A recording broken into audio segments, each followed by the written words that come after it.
been asking for is finally here. We got Andrew from the Crucible versus Kevin Ray Wilder. And let's give Kevin a warm welcome. He hasn't streamed for how long, you said? I don't know. Long time. I've been posting videos. I haven't. Oh, you already won. Good job, yeah. Killing it, man. Yeah. Damn, we already had a debate backstage. He's already conceded. That was a quick victory, man. Even I thought it was long. Yeah. No, I'm sure Andrew's having tech problems. So there he is. Yeah. Hey, what's up? Before we start, are you cool with me having just in a little bit, like having an opening statement? I mean, I'm the one technically, I guess, challenging Andrew, right? So I think we should do that. You make the first opening statement. Andrew will give the second one, and then we'll go right into the open portion. But yeah, guys, so this is going to be a fun debate. Let's keep it at least semi-respectful in the chat. I'm looking forward to seeing how this goes. These are two pretty good debaters. So let's see what happens. All right, Kevin, you can kick it off with your opening statement. Okay, cool. All right, so I'm just going to read off this Google Doc here. So in previous debates on this topic, Andrew said, and I quote, "Women only have rights because men allow them to have rights, and women can't make decisions about their own rights because they can't enforce their own rights." So basically what Andrew is saying here is that there's a fundamental power difference between men and women that precludes women from physically enforcing their own rights and must always appeal to men to enforce those rights. This, Andrew claims, is a paradox. If women do in fact get equal rights, it will be because men allow them to, which then logically necessitates that the women never really had rights in the first place because the men could easily say no to the women and there's nothing the women can do about it. Thus, men and women are fundamentally unequal. I think this shows a fundamental misunderstanding of power, more specifically how women actually use power, and Andrew's conception of power and influence is coming exclusively from a masculine worldview. And here's what I mean. The dictionary definition of power is the following: the capacity or ability to direct or influence the behaviors of others.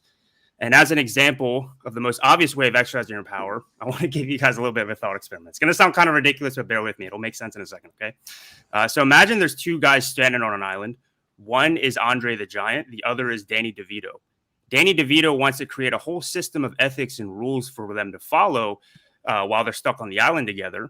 And this requires Andre to follow a system of rules which he doesn't like and he thinks is annoying. So Andre the Giant is just like, no, I don't feel like it. And there's literally nothing Danny DeVito can do about it, obviously, because of the size difference. However, let's expand this analogy and say that there's actually 100 inhabitants on the island. The same event occurs. Danny DeVito comes up with his code of ethics. Andre the Giant rejects it, except this time, Danny, being the clever little man that he is, appeals to the rest of the inhabitants on the island. Nobody's even close to being the same size as Andre, but Danny is super likable, gregarious. He's a fun guy, and he wins the hearts of the people of the island to become their leader. Danny then decides, Andre the Giant, you're not really pulling your weight. Start actually working for us, or I will kill you.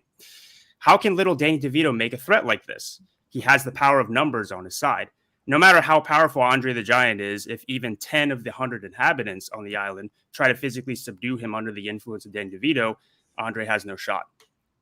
I bring this little thought experiment up to prove to all of you that power doesn't have to be just physical. In fact, that's actually the lowest form of power. Real power is having an influence over those who can enforce your will on other people. So this begs the question then, how do women play into this? Women exercise power in a very similar way that Danny DeVito did in that thought experiment, except it's actually even more subtle than that. The book, The Art of Seduction by Robert Greene, in that book, he states that some of the best seducers throughout history have been women. One more thought experiment to prove my point. This one will be quicker, I promise.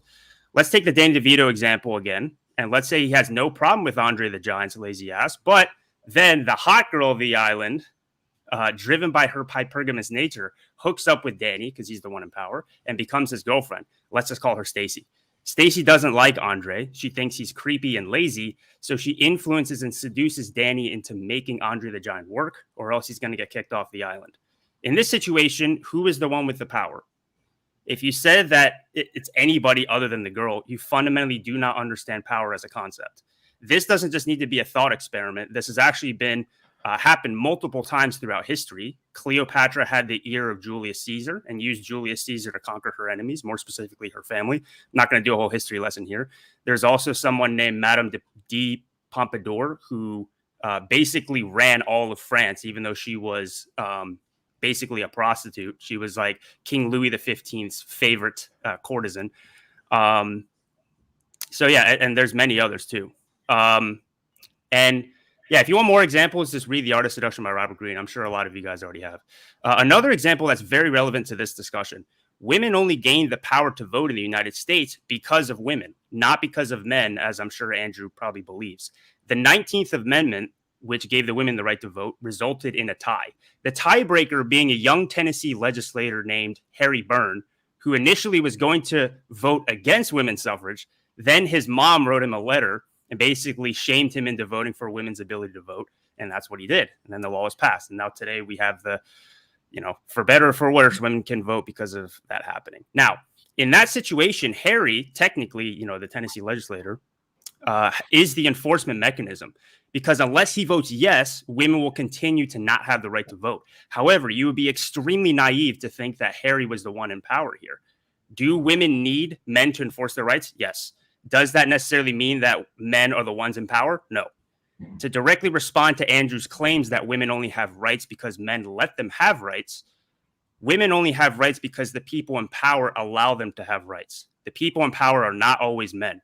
On paper, it might be, but as the story of Cleopatra, Madame de Pompadour, and the mother of Harry Byrne shows, to think that the ones who are the leaders on paper are always necessarily ones pulling the strings is a very naive way of viewing the relationship dynamics between men and women.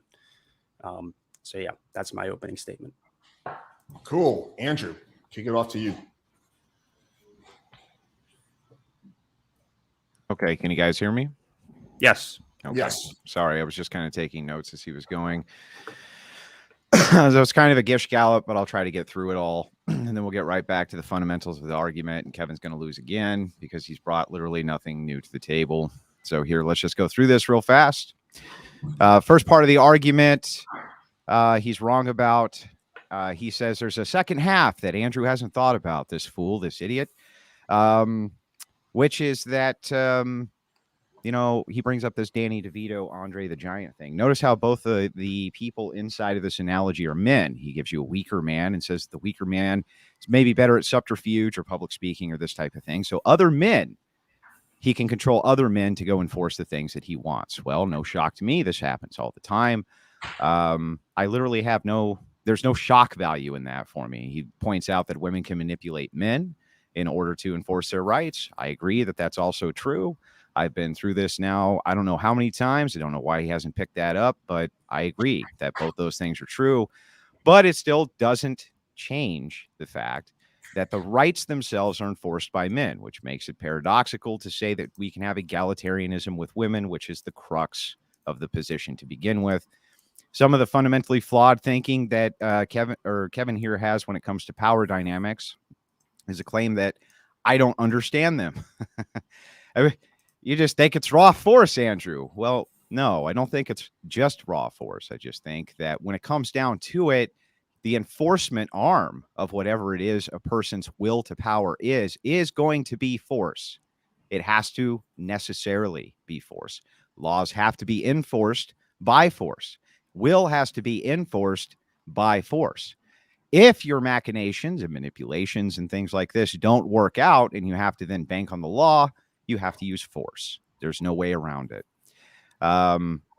So, I mean, kind of with that, I think we can get into it, but let me end it with saying that another fundamentally flawed part of Kevin's argument is he talks about this legislature who was the deciding vote in women's rights.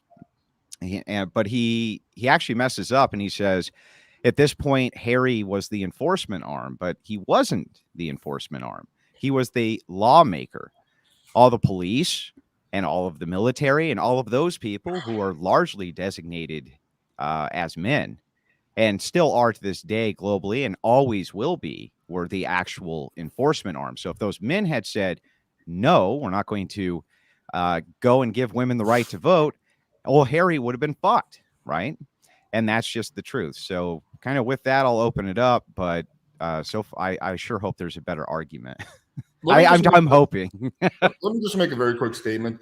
So I'm going to be generally hands off during this debate. I will only step in if one person is literally unable to talk because the other person is interrupting them so much, I will allow for a little bit of interruption as long as within reason. Or two, someone is clearly dodging a question, in which I will step in and ask them to answer the question. Other than that, you probably won't hear much from me during this debate. It's just going to be mainly Kevin and Andrew. Okay, guys, kick it off.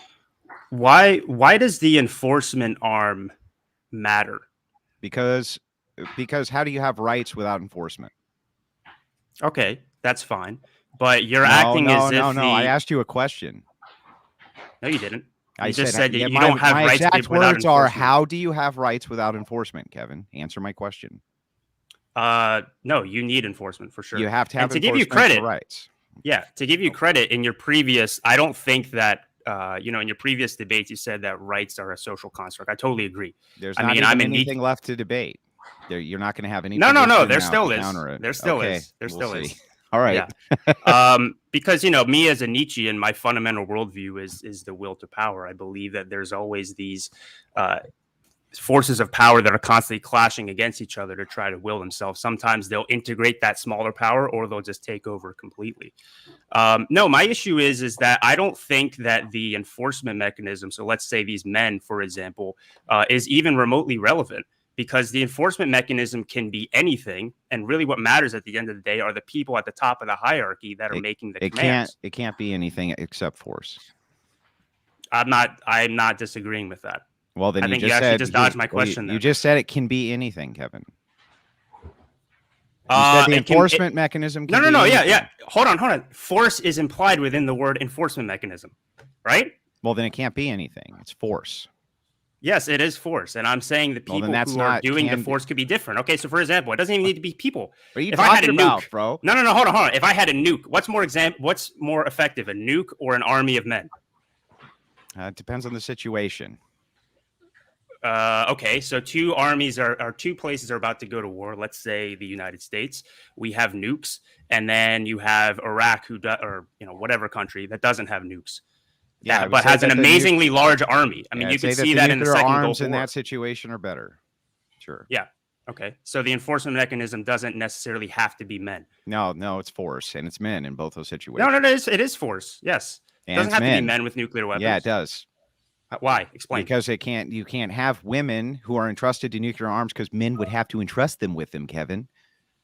Well, okay. So if name me the nation of women with nukes, Kevin. Where is the nuclear proliferating nation of Amazonian badass spear chucking women, Kevin? Where is it? All right. So back in 2016, if Hillary Clinton, God forbid, I didn't vote for her, but God forbid she was the president, then she would have the power there for sure. No, she wouldn't have the power. The enforcers would always actually have the power. Like the nuclear launch codes and stuff. She is the. Yeah, you know that those go through a chain, and then men have to turn little switches, and they have to push little buttons. And you understand she doesn't just. You understand chain of command, right? Hold on. You understand chain of command, right? I do understand chain of command. You have to follow what your superior officer says. What's a mutiny? Of course, I know what a mutiny is. Yeah, okay, well, if you know what a mutiny is, what if people say to Hillary Clinton?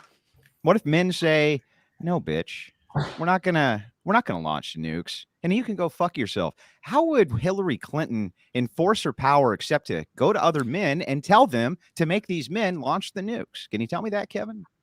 Yeah, she'll send other men to go. That's right. That's right. Yeah, so, I'm not disagreeing with you on the enforcement mechanism. Hold on. No, I'm not. I said in my very statement, then there's nothing. I'm not against the enforcement argument. There's nothing to debate then, unless you can. Here, let me break this down.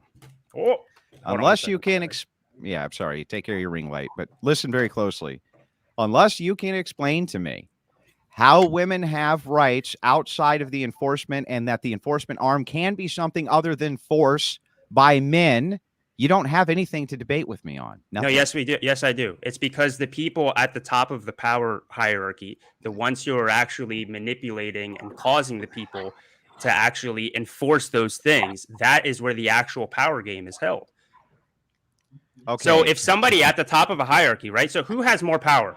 Napoleon, or let's say Napoleon with his army, or let's say some Yahoo with an equally interesting strong army. Interesting that you bring up Napoleon, for instance, because even in this example, you would be wrong. Napoleon was a revolutionary.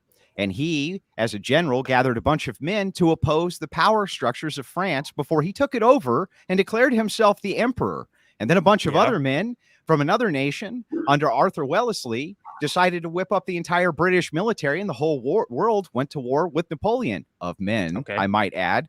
What do you mean when you're talking about enforcement, that there can be anything? My entire point, please, Andrew, I don't know if you're being deliberately obtuse, but like, look, my entire argument is that power comes from the top and it trickles down, right? So can you please, you keep going to the enforcement mechanism. We already agree there. What I'm saying is power comes from the top. Hold on. Yeah, power comes from the top, and women can influence the power at the top. I gave you historical examples: Cleopatra, Madame de Pompadour.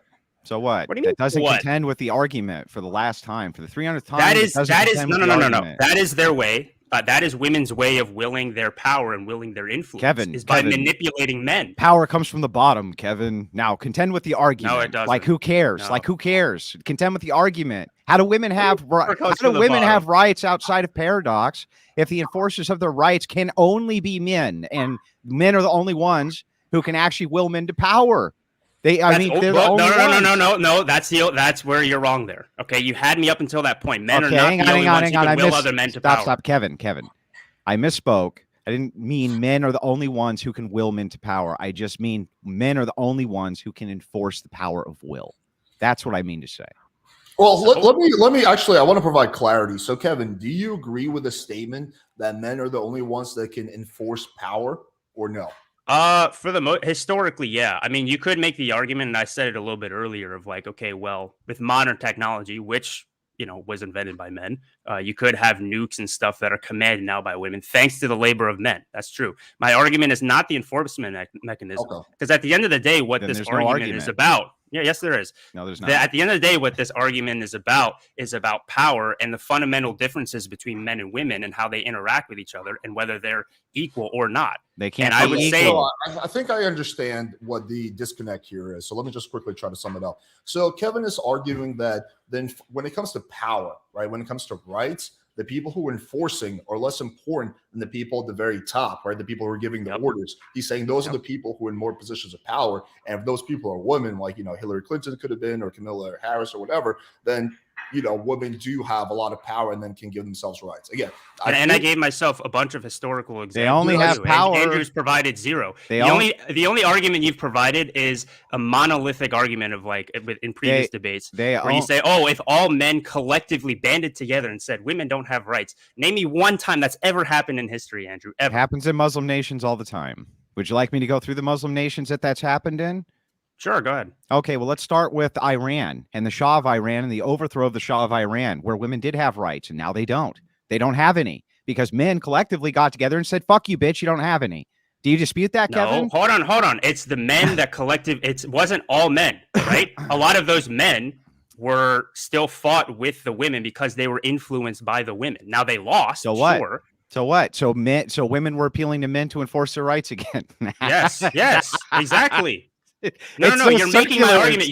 You're making my argument for me. My entire point is that is the way in which women exert their power is through manipulating men. The entire manosphere space is a result of that, of the manipulative nature of women who are able to control men. Now, just because that it's not that women can manipulate men, Kevin. Nobody's ever disputed that, Kevin. It's never been disputed once by me, Kevin. Ever, Kevin. Yeah, so why are you deliberately? Why don't you tell me why are you deliberately avoiding my argument that power comes from the top? I'm not sure. And in which women could have. Hold on. Wait, do you agree with that statement? Wait, Andrew, do you agree with that statement? Yes or no? Kevin, calm down. Let's try this. Whether or not it comes from the top or the bottom or the left or the right or diagonally, or it comes from outer space fucking aliens, or it comes from groundhog people. I don't care where it comes from. All I know and need to know about power dynamics and how they work is who the fuck enforces them, because you don't have any power outside of who enforces your power for you, Kevin. Yes, you can't. yes. Who enforces it, and then who influences the people that enforce it? That well, is the thing that matters. But there's the trick with the paradox, isn't it? Because that would mean that the power that you think you have is illusionary, and really it's only dependent on people who have real power, and the people who have real power would be any male collective which opposes you. Then you're fucked. Yes, it's male collective that has a hierarchy. Do you agree that any male collective will always have a hierarchy? Yes or no? Of course. And the hierarchy, the person at the top, chain of command, like we talked about with armies and stuff, is the one that's actually giving the commands. Yes or no? Sure. Yes. Okay. So that necessarily, you just basically admitted then that power absolutely comes from the top, and that is the most important aspect of it. And what I'm saying is that women can and do oftentimes throughout history. Again, I have historical examples that I listed out earlier of them having influence of people at the top of the hierarchy, which then trickles down, like I said. It all comes down to up here. It doesn't matter down here. The thing I've never disputed and doesn't even fucking matter to any of the points that I'm making. Sure, it 100% matters. How does it matter?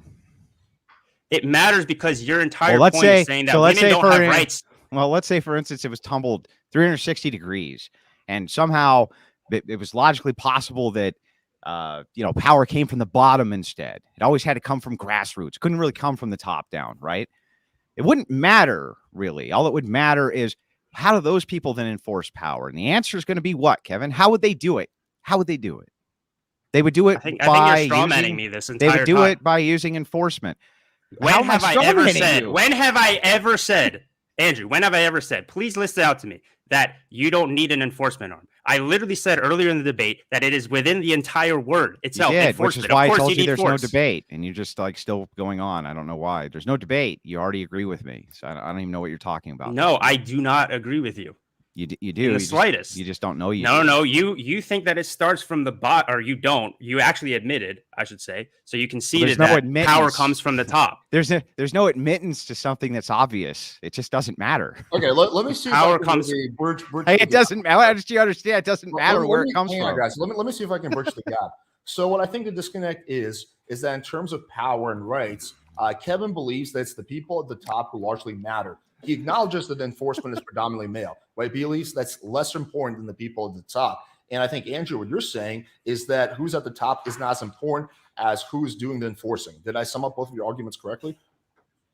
Yeah, whoever's doing the enforcement is actually the people who are at the top, regardless of who you think is at the top. Whether they know it or not, the enforcers are the people who have the power. We know this because when they stop enforcing, you no longer have any power, since those are always going to be men. Always going to be men. Men are the ones who necessarily give rights to other men and other women. So my entire proposal here is just simply that egalitarianism with women is impossible and paradoxical. I still haven't actually heard an argument from Kevin for how any of that is incorrect. Not a single one. So I said it a million times. I don't want to keep repeating myself. I'll give an example, I want to ask you a question, actually. So women have the right to vote now where they used to not. How did that happen? In the U.S. Yeah. So essentially a bunch of communist agitators began to fund and form the suffragette party, which was supposedly a grassroots movement, but really wasn't a grassroots movement, in a push towards giving women the vote. And then there was anti-suffragettes who pushed against that. And it was a political fight over basically voting rights. Okay. So it wasn't a bunch of men who were just sitting around one day being like, you know what? We men are all powerful. Women can't vote. It'd be a great idea if we could just get women to vote, get women to start voting. You agree that that's probably not what happened, right? Well, I mean, that would be an oversimplification, but I do think it was mostly men who were behind the movement. Yeah. You think it was mostly men behind the movement to get women to start voting? Yeah. Well, I mean, this is known. Yeah, that's known. Who do you think funded it all? It was all funded by men. It was pushed by male media outlets. Okay, fine. So what was the motivation behind that, though? What was the motivation behind that? Behind moving women? Why? Because of the tax base. They were looking to double the tax base, essentially. Okay, but women were already still working back then, weren't they? Not the numbers that they are. No. Not even. Well, hold on. Income tax did. Hold on. Income tax didn't exist until I think 1920. Why would income tax matter? You can because still, you just mentioned the tax base. Yeah, but that would just mean more people who are inside of your nation who are buying goods. You tax the goods. They're still buying good, like they're still buying goods. What are you talking about? Yeah, dude, look, women were still working back then. So it's different to say women's working rights versus voting rights. They were already working back then. So no, they weren't working in mass back then. I don't know what you're talking about. They weren't. Really during the Industrial Revolution? Yeah, they weren't working in mass. Women in the... There were women who worked, but they weren't working in mass like men were, no. And the thing that changed it is... And by the way, it was men in Congress. It was men in Congress in 1913 who passed it anyway. So, I mean, like, what the fuck are you talking about, bro? Influenced by women. My entire point is that all of this They were mostly influenced by dark money and men, not women. But even, let's just say for a second that they were... But let's just say for a second that they were completely 100% influenced by women. 1,000%. There wasn't a single man who influenced even one of those congressmen. Not one, Kevin. It was all women, and they manipulated these men into giving them the fucking rights that they wanted to. No, let's say they passed it. Let's say they passed it. Let's say they passed it the next day, the very next day, and then they said to everybody, "Women can now vote." And then all the poll workers and all the police officers and all the military were like, "Fuck you, they cannot." What would it have meant? Would it have meant anything, Kevin? Would the law mean anything if nobody enforces the law? Okay, so no, what ends up happening then? You keep speaking in monoliths and as if like all of men. When have all of men? When you're talking about women's right to vote, that's a monolith. Women's right to vote was a monolith. What are you talking about? That was an actual monolith. No, I'm talking about the enforcement, the people who would say, "Oh no, we're not allowing this." What do you think would happen, Andrew? No. Let's actually go with this. Let's actually go with this thought experiment. So, what do you think realistically would happen if if a bunch of the men, it's impossible to have all the men, a bunch of the men said, "Hey, actually, no, women don't have the right to vote, and we're not going to allow this." What do you think would realistically happen after that? I think realistically that Congress would probably reconvene very quickly and pass a law in order to keep their power in place to repeal it as quickly as possible. That's what likely would happen. Same thing that happens now when men decide not to enforce the laws that are going on in the book. For instance, let's take the Black Lives Matter riots. When police officers refused to respond during Black Lives Matter and the riots that were going on thereof, there was laws that were there that were being broken all over the place. But there was nobody around to enforce anything for you, Kevin. So what happened then is that people started to enforce their own shit. They started to enforce their own moral codes. They started to enforce their own morality. They started patrolling their own neighborhoods. They started doing this kind of thing. Why did they do that? Why did they do that? You're making my point for me. I think you're making my point for me, and you don't even understand that you're doing it right now. Well, my then entire your point is just hold on. No. The entire point is if you did have people who resisted against that, and then let's say in this scenario, Congress, they wouldn't reconvene. They've never reconvened after passing a law and repealed it immediately. And in fact, I mean, you think of things that pass in American history, like the Whiskey Rebellion, stuff like that, like they will quell that rebellion. So instead, what they will do is they will gather up their men and then they will have a fight in a war. Yeah, because the army did it. Right. But if the army said, no, we're not going to go quell the rebellion, then what, Kevin? Then what happens? I don't know. Then your law doesn't. You don't know because your law doesn't mean shit. Your law doesn't mean shit, Kevin. You keep going into these scenarios that have never happened. And will never it's never happened that there's been mutinies. Okay, Kevin. It necessitates that all men collectively band together, which never happens. Never has necessitated that. In fact, it only necessitates that small groups of them do so. They can ignore orders. They've done that in the past. They can have glorious revolutions. They've done that in the past. They can fight off the British from an entirely different continent like they did in our past. They can have a civil war and ignore the laws of the land like they did in the 1800s, Kevin. They can do all kinds of fucking things to ignore the enforcement arm or become a brand new enforcement arm. This idea that you have, this stupid fucking idea that you made up out of the blue, which makes no sense to me, is no, Andrew, power comes from the top. And so these are complex power dynamics. Okay, fair enough. They're complex power dynamics. But all you need to know what's true is who enforces those power dynamics. That group necessarily is going to have the power. There's no way logically around that. If you can give me an argument against that, which you can't. I can, and I have previously, and I'll do it again, but I'll do it from a different standpoint this time. You have one, we we agree that it's impossible to just have like all men agree on one thing. Whatever. There's always going to be some sort of resistance who are also other men. Yeah. So these two different armies are always going to be clashing. Yes. It necessitates that there's going to be conflict, right? Men these can two take men's rights away and give them. Yes, that's correct. Yes, these two armies are end up going to be clashing against each other. So now, what's going to determine? Hold on. What's going to determine which one of those enforcement arms win in the end? Whoever has the biggest guns. That is a naive way of looking at it. Really? Why don't you give me a historic example where that wasn't the way it was looked at? Because that's what's always happened every single time. When you have Germany lost in World War II. That's they right. Had better technology and they had better guns and they took on the whole fucking world, the entire fucking world, and the Soviets invaded. So what happened when you had two different men, right, who had two different ideas about enforcement, and the men went to war, the men killed, I mean, you're talking about, 2/3 of France, which died between World War I, World War II, who were males. The men were still in charge of France, even though the women were ridiculously, as far as a ratio, outnumbering the French men. They were taking on American husbands and everything else, but the men still had the power because the men were still the enforcement. The men are always the enforcement. You say, I don't know if there's a little bit of hang on, Kevin, let me finish my point. Let me finish my point. Let me finish my point. Let me finish my point, and I'll kick it back to you.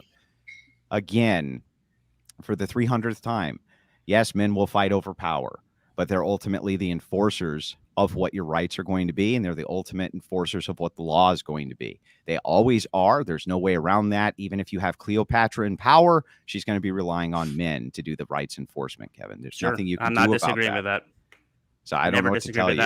This is like the 5th time that I said that I didn't disagree with that. And there's nothing to argue with me about for the 300th time. There is. I think you just don't want to admit to conceding the point. That's really what it comes down to. There's no point for concession. What's the point I'm supposed to concede on? Let's try with that. What am I supposed to concede on? The point you're supposed to concede on is that power comes from the top, and power from the top can and has been influenced by women.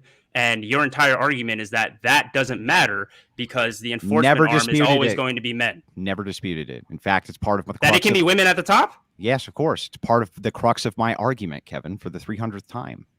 When? It's been stated over and over that women can influence men in order to enforce their rights. That would necessarily include a woman at the top of some fucking arbitrary hierarchy. It doesn't matter. They're still going to be banking on men to enforce their rights, Kevin. Yeah, so then egalitarianism is an impossibility. Always. No, it is a possibility. Yes. You just proved it right there. That men and women express their will to power differently. Women do it through manipulation. Men do it through force. If the women are the ones that are manipulating the men, who is at the top of the hierarchy? The women. Boom. Debate's over. They're not at the top. They're not at the top of the hierarchy. If the banking of enforcement of men can instantly turn around and take away all of their enforcement mechanism for their power. They're still endlessly begging men for their rights. Even if they're queen, the empress of the whole world, empress of the galaxy, it wouldn't matter. They're still going to endlessly be begging men to enforce their rights. Men themselves, though, they don't have to do that. They don't have to because they're the enforcement arm themselves. That's why traditionally you always see men in power. There's not much you can do about that, and there's not much you're ever going to be able to do about that. Sure, that tends to happen, but that doesn't necessarily. I feel like I keep repeating myself. The entire point is that you're not arguing with my point. No, you're not arguing with my point, dude. I've cogently I've completely laid out exactly what I said. I've conceded everything you've said. It just doesn't mean anything comparatively. It doesn't mean anything to what I'm saying. Why don't you understand this? The paradox exists, even if I concede all of Kevin's points, which I've never run away from. I've always said it's true. There's nothing to argue. What is there to argue? What are you talking about? The paradox is debunked. No, officially. The paradox is if you accept everything that I just said, the paradox is completely debunked. So let me bring up the paradoxes again. And again, direct quotations from you so I can debunk it to your face once more. Okay. Let me see. Where is it? Sorry, I have a lot of notes here. Okay. Women only have rights because men allow them to have rights. So that was one quote. Women can't make decisions about their own rights because they cannot enforce their own rights. Again, I said at the beginning of my statement, these are claims that I fundamentally disagree with because the way in which women influence men. You got one of those wrong. Okay. You got the first one I'm right. pretty sure but you got the second one wrong. which isn't that women can't make decisions. It's just that whatever decisions they make, they're going to be appealing to men for the enforcement of whatever that decision is. Okay. All right. So that you sure. understand. Mm-hmm. Okay, sure. I mean, that one I agree with. Again, I agree Yeah, you agree fundamentally with everything that for the I'm most saying. part, There's no actual disagreement here. No. Because Yeah.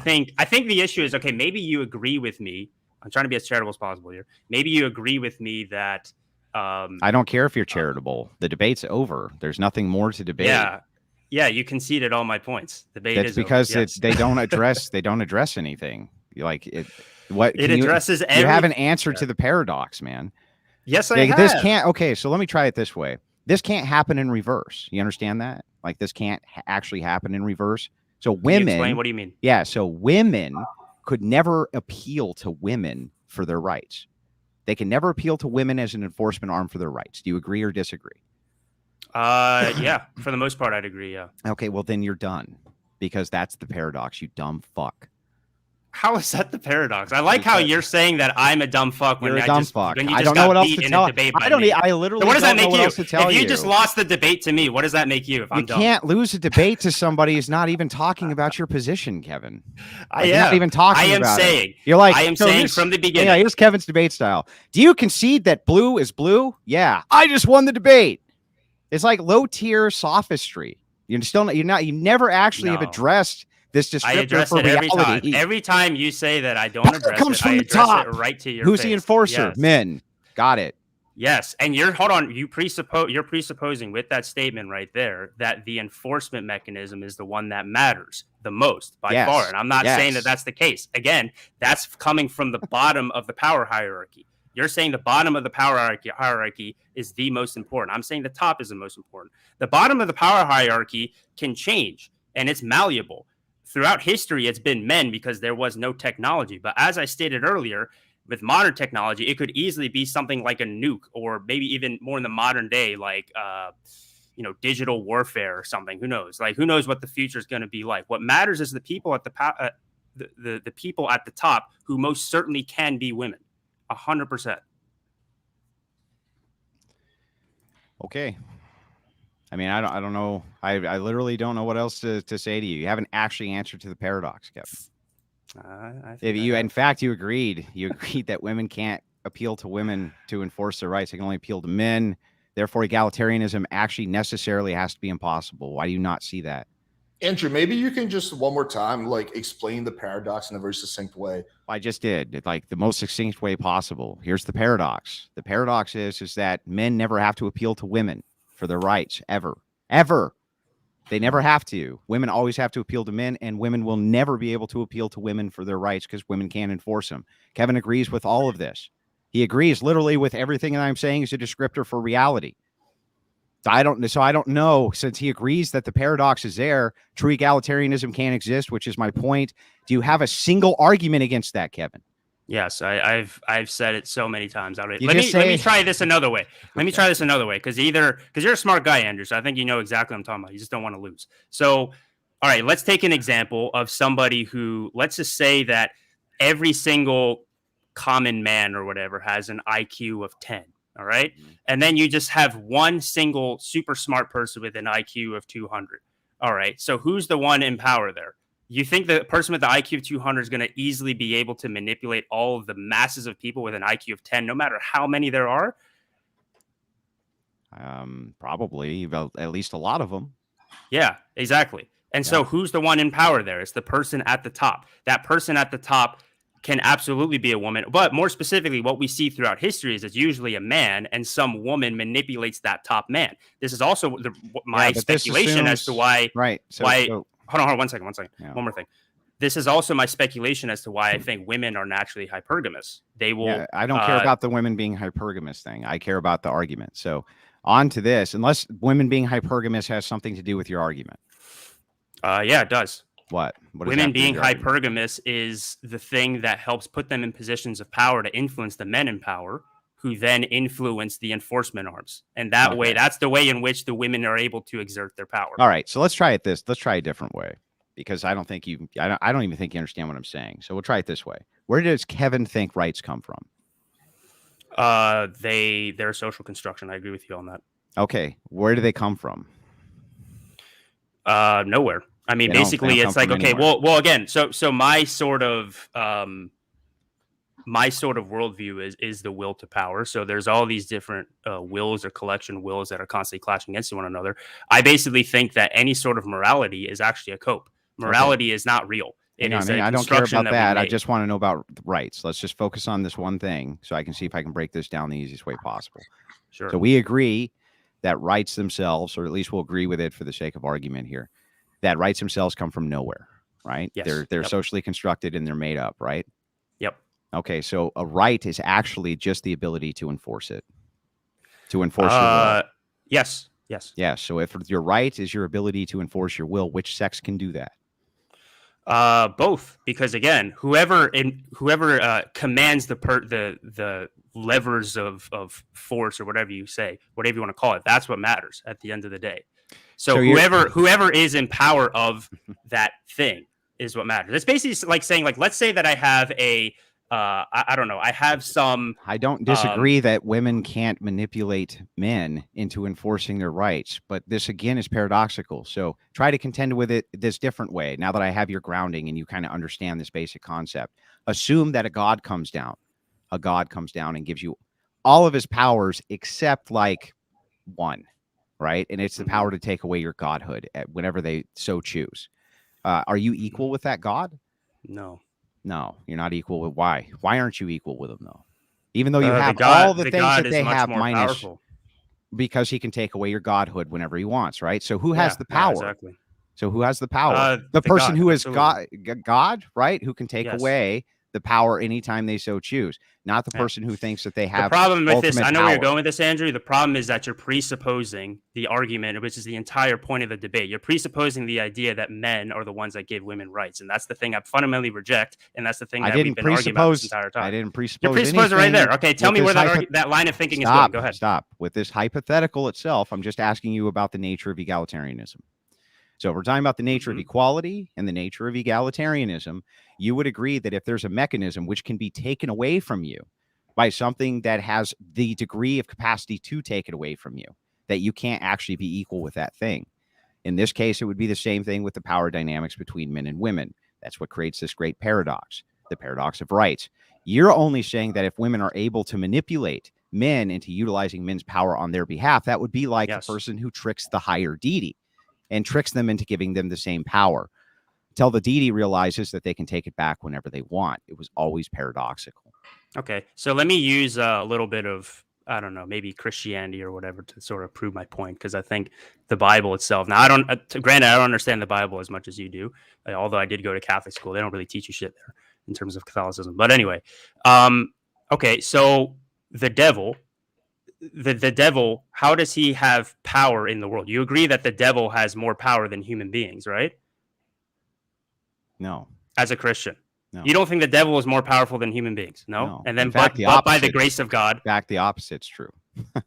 Okay, so how did the devil seduce Eve into, taking the apple and then influencing Adam to take the apple? You're talking about something that has vast complexity. If you're talking about the fall of man from Eden, it's not just the devil, it's the failure of men, and it's the failure of Adam and Eve to exercise their power and will to God.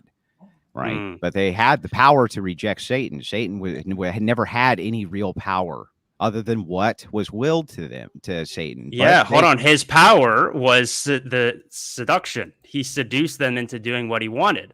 Yes, right? And that can be done. But ultimately, the great paradox there is that they never had to do it. Right. So this is the paradox. Well, that's the paradoxical nature. Women fucking have to do it. Do you understand the difference? They fucking have to. They don't have a choice. Like, they don't get to be like, no.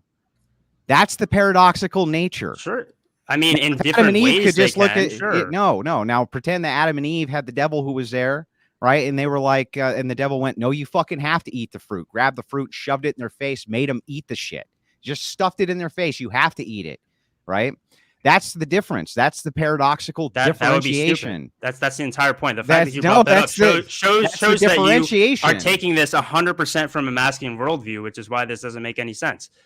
It makes total. Listen, I'm telling you, women can't say no. They can't say no. If men decide they have no rights, they can't be like, yes, I do. They can't. They can't. Men can, but women can't. So you can't have egalitarianism. It doesn't matter. You keep treating both of them as a monolith, right? The vast majority of well, I mean, in this particular case, what gives you men rights? would, Men would Andrew, be. what gives men you would be as personally? the enforcement, basically a monolith. So, I mean, what gives you personally, Andrew, any sort of rights? I don't think I have rights. Who's bestowed that onto you? I don't think I have rights. So you don't think any human being has rights? I'm not saying like ontologically, you know. I'm talking like specifically like within the confines of the law, let's say, which is a social construction. Yeah. So just enforcement. That's it. That's all it gives you rights is force. Yeah, from other people, right? Men. Yeah. Yeah, from other men who are higher up in the hierarchy. Not necessarily. They don't necessarily need to be higher up in the hierarchy. No. Well, how else would they enforce their will then? With a bullet. Yeah, because they're at the top of the hierarchy. No, they're not. They don't need to be at the top of the hierarchy. In fact, they can be at the top of the hierarchy, and someone who's below them can still kill them with a bullet. Yeah, but they're probably going to be defended by people who have more bullets. And also, if they're at the top of the hierarchy, they're pretty smart, so they know that hasn't been all the happen. social revolutions historically. They've had plenty of defense, and still the population's able to bring them down to their knees or kill whoever's in power, or completely. If they create an entirely new power structure where men again are at the top. No, yeah, exactly. The same exact thing repeats itself, where there's a new establishment in place and then there's a new hierarchy in place. The people at the top of the hierarchy still end up calling the shots for the people below at the bottom of the hierarchy. Yeah, I'm not disagreeing with any of that. What's your point? That the hierarchy at the top's always meant, though. It has to necessarily be. No. It always is. The hierarchy at the bottom. No. Look, okay, so this is where we can probably agree, and I think we've both agreed to this earlier, just in different terms. The bottom of the hierarchy, the enforcement arm, always has to be men for the most part. Yes. It's possible in the future it might be able to be women too. Again, just with technology and all that. So that is the real hierarchy then. No, the real hierarchy. That's the bottom of the hierarchy. No, you just admitted that it's the bottom. No. About Stop. The top, which is what matters. Stop. It's not the real when you're talking about a hierarchy, you are talking about a monolith. Then you're talking about a singular organization or a singular, monolithic piece that has different parts to it, different pieces, different. So you're saying only the crown is the important piece, and I'm saying the crown. Hang on, let me finish. I'm saying the crown's important, sure, okay, but the reason that if you go and you read like Machiavelli, right, that he talks about this often.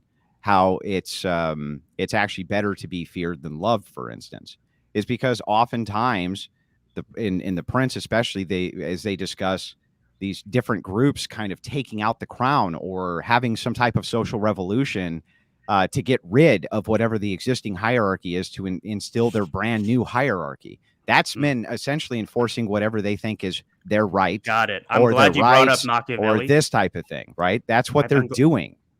That's what they're doing. Hold on. I'm glad you brought up Machiavelli, the author of The Prince. So the prince that he's talking about in that novel, did he have the largest army that allowed him to get to the top, or was it something else? Well, he was talking about multiple princes throughout the book. So yeah, but there's one main one, Cesare Borgia. Cesare Borgia was the main one that he's talking about in that book. Yeah, and he was actually created. Yeah, so he created that book. I haven't read The Prince in years. But get to your point. My entire point is that in that book itself, it establishes that a good leader at the top is what wins wars and what wins influences, not the enforcement arm or the largeness of the army. It's the person at the top, not the person at the bottom. I don't disagree. There's still no disagreement with this. You said that you do disagree because you say that it's the enforcement arm. We're talking about again the principle. What's the principle we're talking about? We're talking about the principle of egalitarianism, equality. Do you understand that? Do you understand that the crux of this entire thing is based around egalitarianism? Men and women are equal. So if the crux of this is men and women are equal, whichever part of this hierarchy that you point to doesn't matter. I'm saying they can't be equal. That's the paradox, because their enforcement will always come from men. They can never actually be equal to men. That's the whole point. That's the entire argument. Andrew, I don't think. Wait, Kevin. Let me see if I can clear this up. Andrew, I don't think Kevin is saying that men and women are equal or that we should live in an egalitarian society. All I think he's getting at is simply that women can be in positions of power, and therefore it's not as easy as men just take rights away from women. Did I sum up? And also, based on the way that they express their power, they are able to will themselves to get rights through the manipulation of men. Yes. Did I accurately describe what you believe? So? I understand what he's saying. Okay. But the reason that this has been very frustrating for me is because he doesn't seem to understand that when we're taught the whole thing revolves around equality and egalitarianism. What I'm pointing out is the illusion of equality, the illusion of egalitarianism. I'm pointing out that it's an illusion for women to believe that they have rights that don't come from men, because they actually can't have rights that come from women. They can't. You understand the paradox there? They can't do it. And you've agreed over and over that they can't do it. And so then we get into like talking about all kinds of shit that really has nothing to do with that. Okay. So hang on, let me finish and I'll give it to you. So then you say to me, you're like, concede this is true. And I'm like, yeah, sure, that's true. Concede this is true. I'm like, yeah, sure, that's true too. Well, there's no debate. It's like, there's not really, because I don't think you disagree with my point. I do. I've said multiple times over and over again that I do. Yeah, I know. But everybody watching can rewind it if they want to. Okay, let me try to frame it this way. At this point, I'm not trying to influence you. Maybe the audience or something at this point. But okay, maybe just try to make it more understandable. Okay, so let's say that there's so when you go to war, let's say this medieval times before guns are invented, whatever, you need a blacksmith, right? A blacksmith is the one that's creating the weapons. The blacksmith is technically the one that has the weapons, right? Weapons are the thing that kill people. All right. But are the blacksmiths the ones in power? No. The people who the blacksmiths work for are the ones in power. They could easily just take the sword away and then kill the blacksmith. And then, but what you're saying is that it's almost like the blacksmiths are the ones in power because they're the ones that technically have the force to begin with. I'm saying that force can easily be taken away through manipulative means, such as what women do. There's no disagreement. So I don't understand why you don't get that. Like there's no disagreement on any of that, because we keep saying there is, but I'm like, but I agree with this. But the descriptor of reality still doesn't change as to the paradoxical nature of people can't enforce their own rights who say they're equal with you, the people who can. That's insane. Don't you understand that's insane? Don't you understand that I can concede to all this like externalities that you bring up and it doesn't actually solve this paradox? Like his paradox has been around for 2,000 years. It's not a paradox. It is a paradox. The entire point. If you wanted me to go really deep here, I can actually make this as an example of Christianity itself. How did Christianity will itself to power in the Roman Empire and take over the Roman Empire? How did it happen? Well, I mean that's complex, but the empire itself was somewhat decadent, and it didn't really take it over. The empire split into two. And you had actually two different branches basically competing against each other. So let's say, sorry, real quick. Let's say the Western Roman Empire then, not the Byzantine Empire. Let's say the Western Roman Empire, which still existed about, I think, 200 years after the Byzantine Empire existed. So within those 200 years, paganism was supplanted by Christianity. How did that happen? Did it happen through brute force with sometimes an enforcement arm, like you said? Yeah, it happened a lot of times by brute force. Sometimes it didn't happen that way. But what I think mostly happened was that you had male evangelists, like the apostles and things like this, who would then evangelize the other men who were inside of those societies. And then those men would begin to follow those moral codes and lay those moral codes down.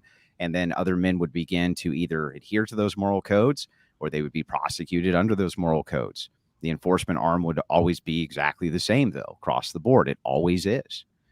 Yeah.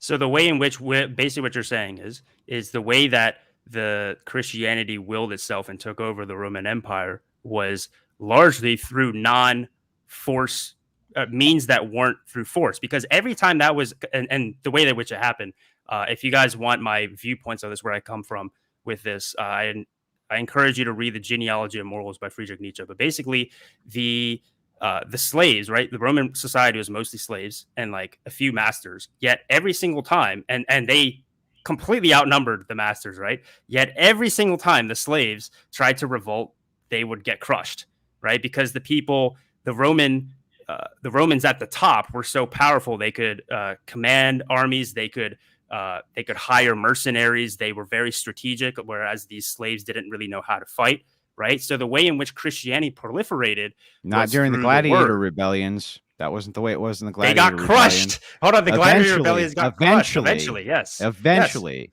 But the thing is they were also heavily outnumbered. They were outgunned. They were outmanned. And oftentimes when they're fighting in 5-to-1 odds, they would win.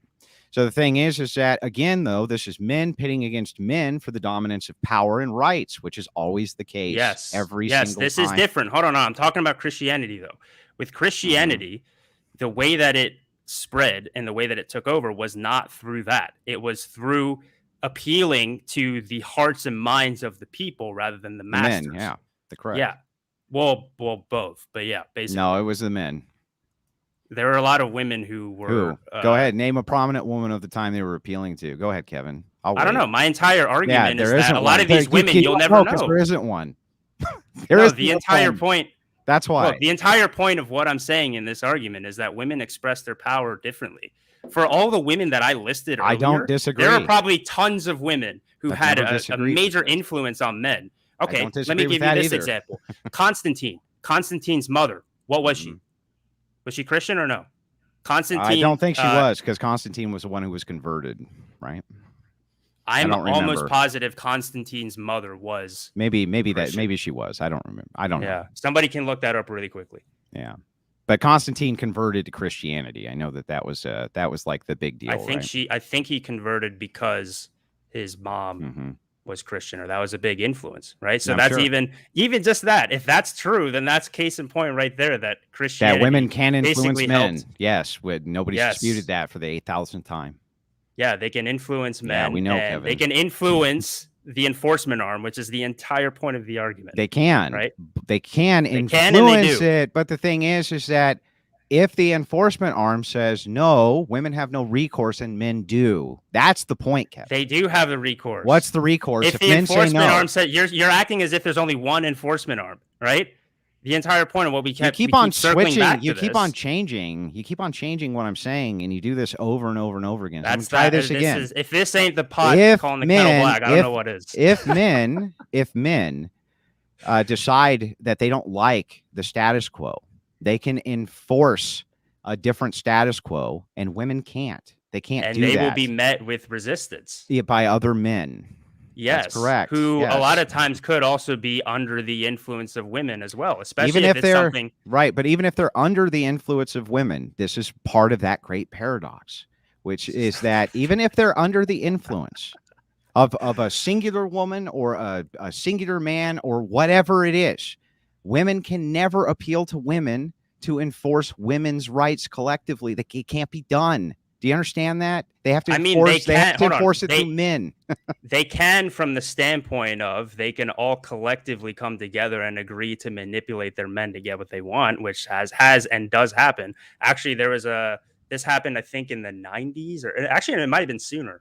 But you remember that really like cringy thing? It can happen. I've said this again. It can happen. The point being, though, is that they can't have this enforcement mechanism through women. Not that women can't manipulate men who are the enforcers of rights to enforce their rights, because they can. Rather, very simply, women can't go to other women to be the enforcers of their own rights. Only men can be the enforcers of women's rights. Physical enforcement. Well, that is the enforcement. That is the enforcement. There's nothing to argue here. Enforcement. The entire point of what I was saying is that force doesn't have to be physical. Exerting your will does not have to be physical. Women do it through manipulation. The devil does it through manipulation. Yes. Right. So it's almost like you are. It's almost like I'm taking the Christian worldview and you're not. It's almost like you're the Nietzsche. If the devil, assuming for a second that you imply or apply this manipulation, and the person says, "No, I'm not going to be manipulated," men have recourse. Women don't. That's the distinction. Okay. Hold on. You're assuming that people who get manipulated know that they're getting manipulated. How often is that literally baked into my hypothetical? Assuming for a second that you cannot false. Assuming for a second that women can't manipulate men. They can't manipulate whatever this group is, which has also happened many times, by the way. They can't do it. They can't manipulate them. They can't coerce them. Can they do anything? Can they do anything, and can men do something? Just answer this. Wait, hold on. Answer Do the you think question. that being manipulated is a choice? Hold on. Do you think being manipulated is a choice? It's like, I think this woman's manipulating me. I'm going to choose to be manipulated. No, you really think that's ridiculous. What I'm saying is but you just said that that's the case. Yes, you can apply manipulative tactics, and they don't work, Kevin. The entire point of seduction. Again, you can apply manipulative tactics, and they don't work. Right. Okay. What I am arguing is that they do work. So women in the Middle East throughout history. So women in Iran are not being able to be very coercive towards the men, Kevin. Well, I guess they're not very good at manipulating. I guess not. But the thing is that if women in the West, again, if they're trying to do this coercion and it doesn't work, they have no recourse. They have no recourse because the men won't give them any. So they're still appealing to something greater to them over and over and over again, whether it's through manipulation or whatever. They're still appealing to somebody who has greater singular autonomy and authority than they do to enforce their rights. Physical strength is required. It's not just physical strength, which I agree with.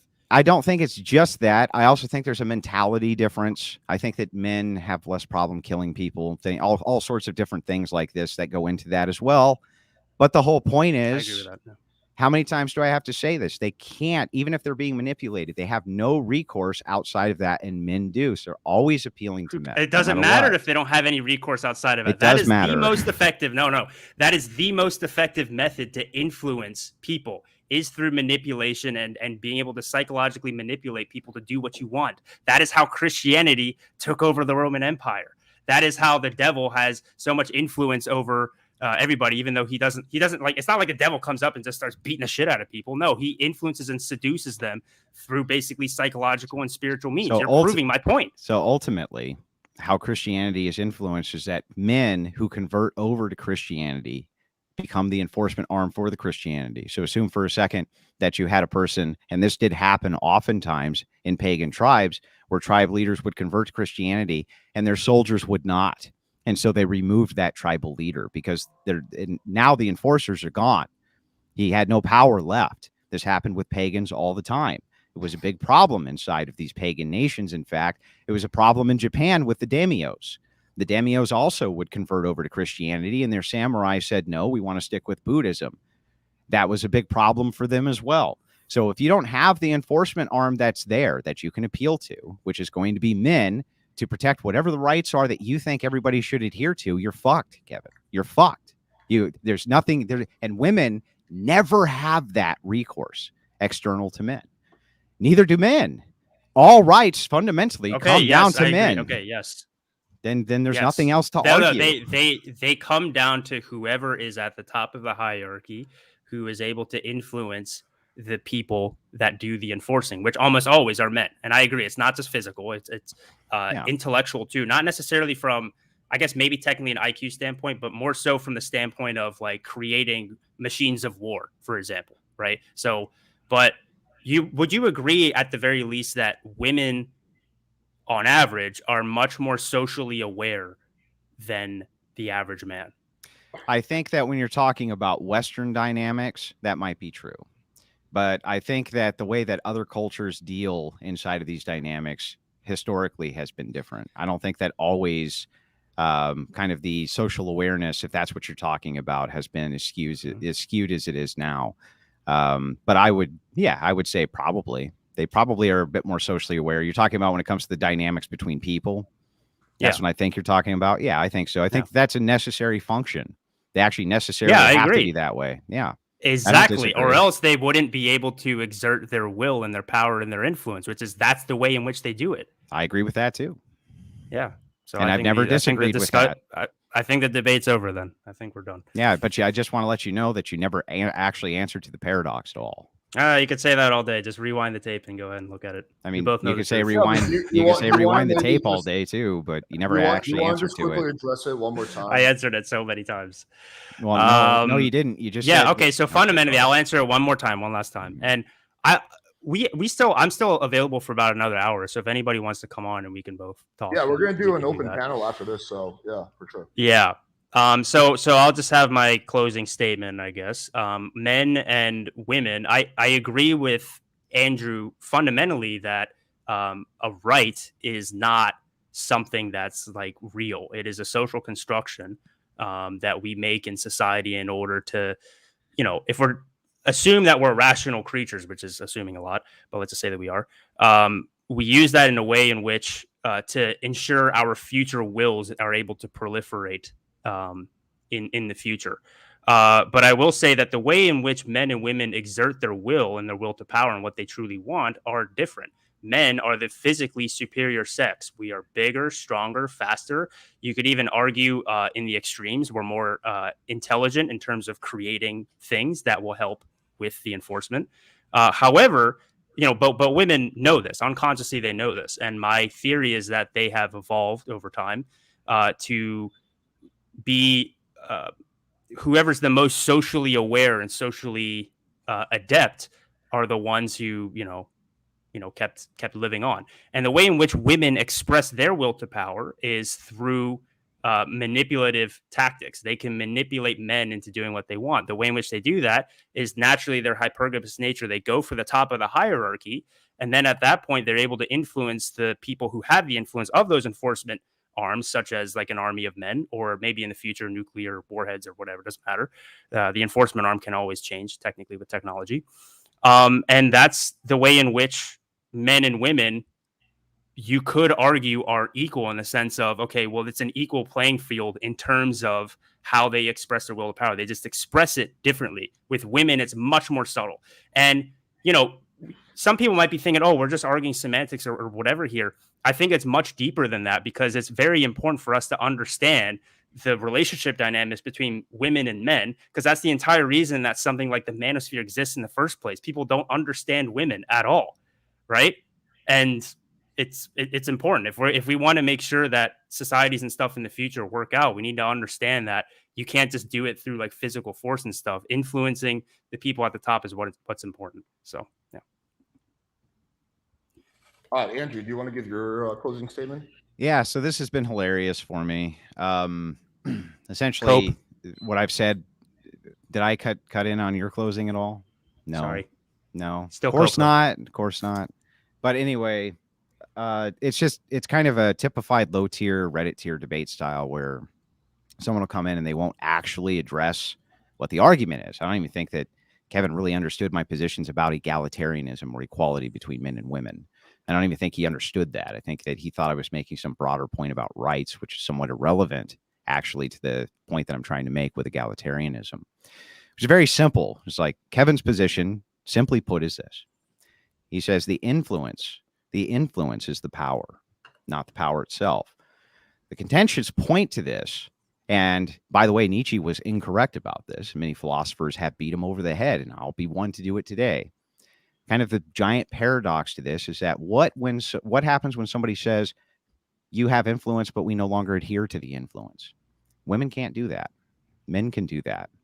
So ultimately, the power dynamic always rests with men to be the enforcers of the rights of both men and women. Therefore, all of your rights must come from them. This question itself was something that plagued Nietzsche. It's a question that had plagued philosophers forever and ever and ever. There was not a single point that Kevin made, not one, that was a defeater to this. So Kevin says, well, you conceded on this point. Yeah. You conceded on that point. Yeah. But these were all irrelevant and erroneous. They didn't actually address the core argument here, which isn't even an argument, actually. It's actually just a descriptor of reality. It's just a reality descriptor. So I'm looking for an argument against that particular reality descriptor when it comes to egalitarianism, and just saying influence is power. That's actually a very poor way to look at it. Influence can operate as a lever for power. That's true. But only one sex can say, no, regardless of influence, we can do something outside of that to stop you. Only one sex can do that. And that would be men. And so the enforcement arm always is going to go back to men. So Kevin might say cope, but just try to recognize he never actually made a good, cohesive, or coherent argument against what I'm saying.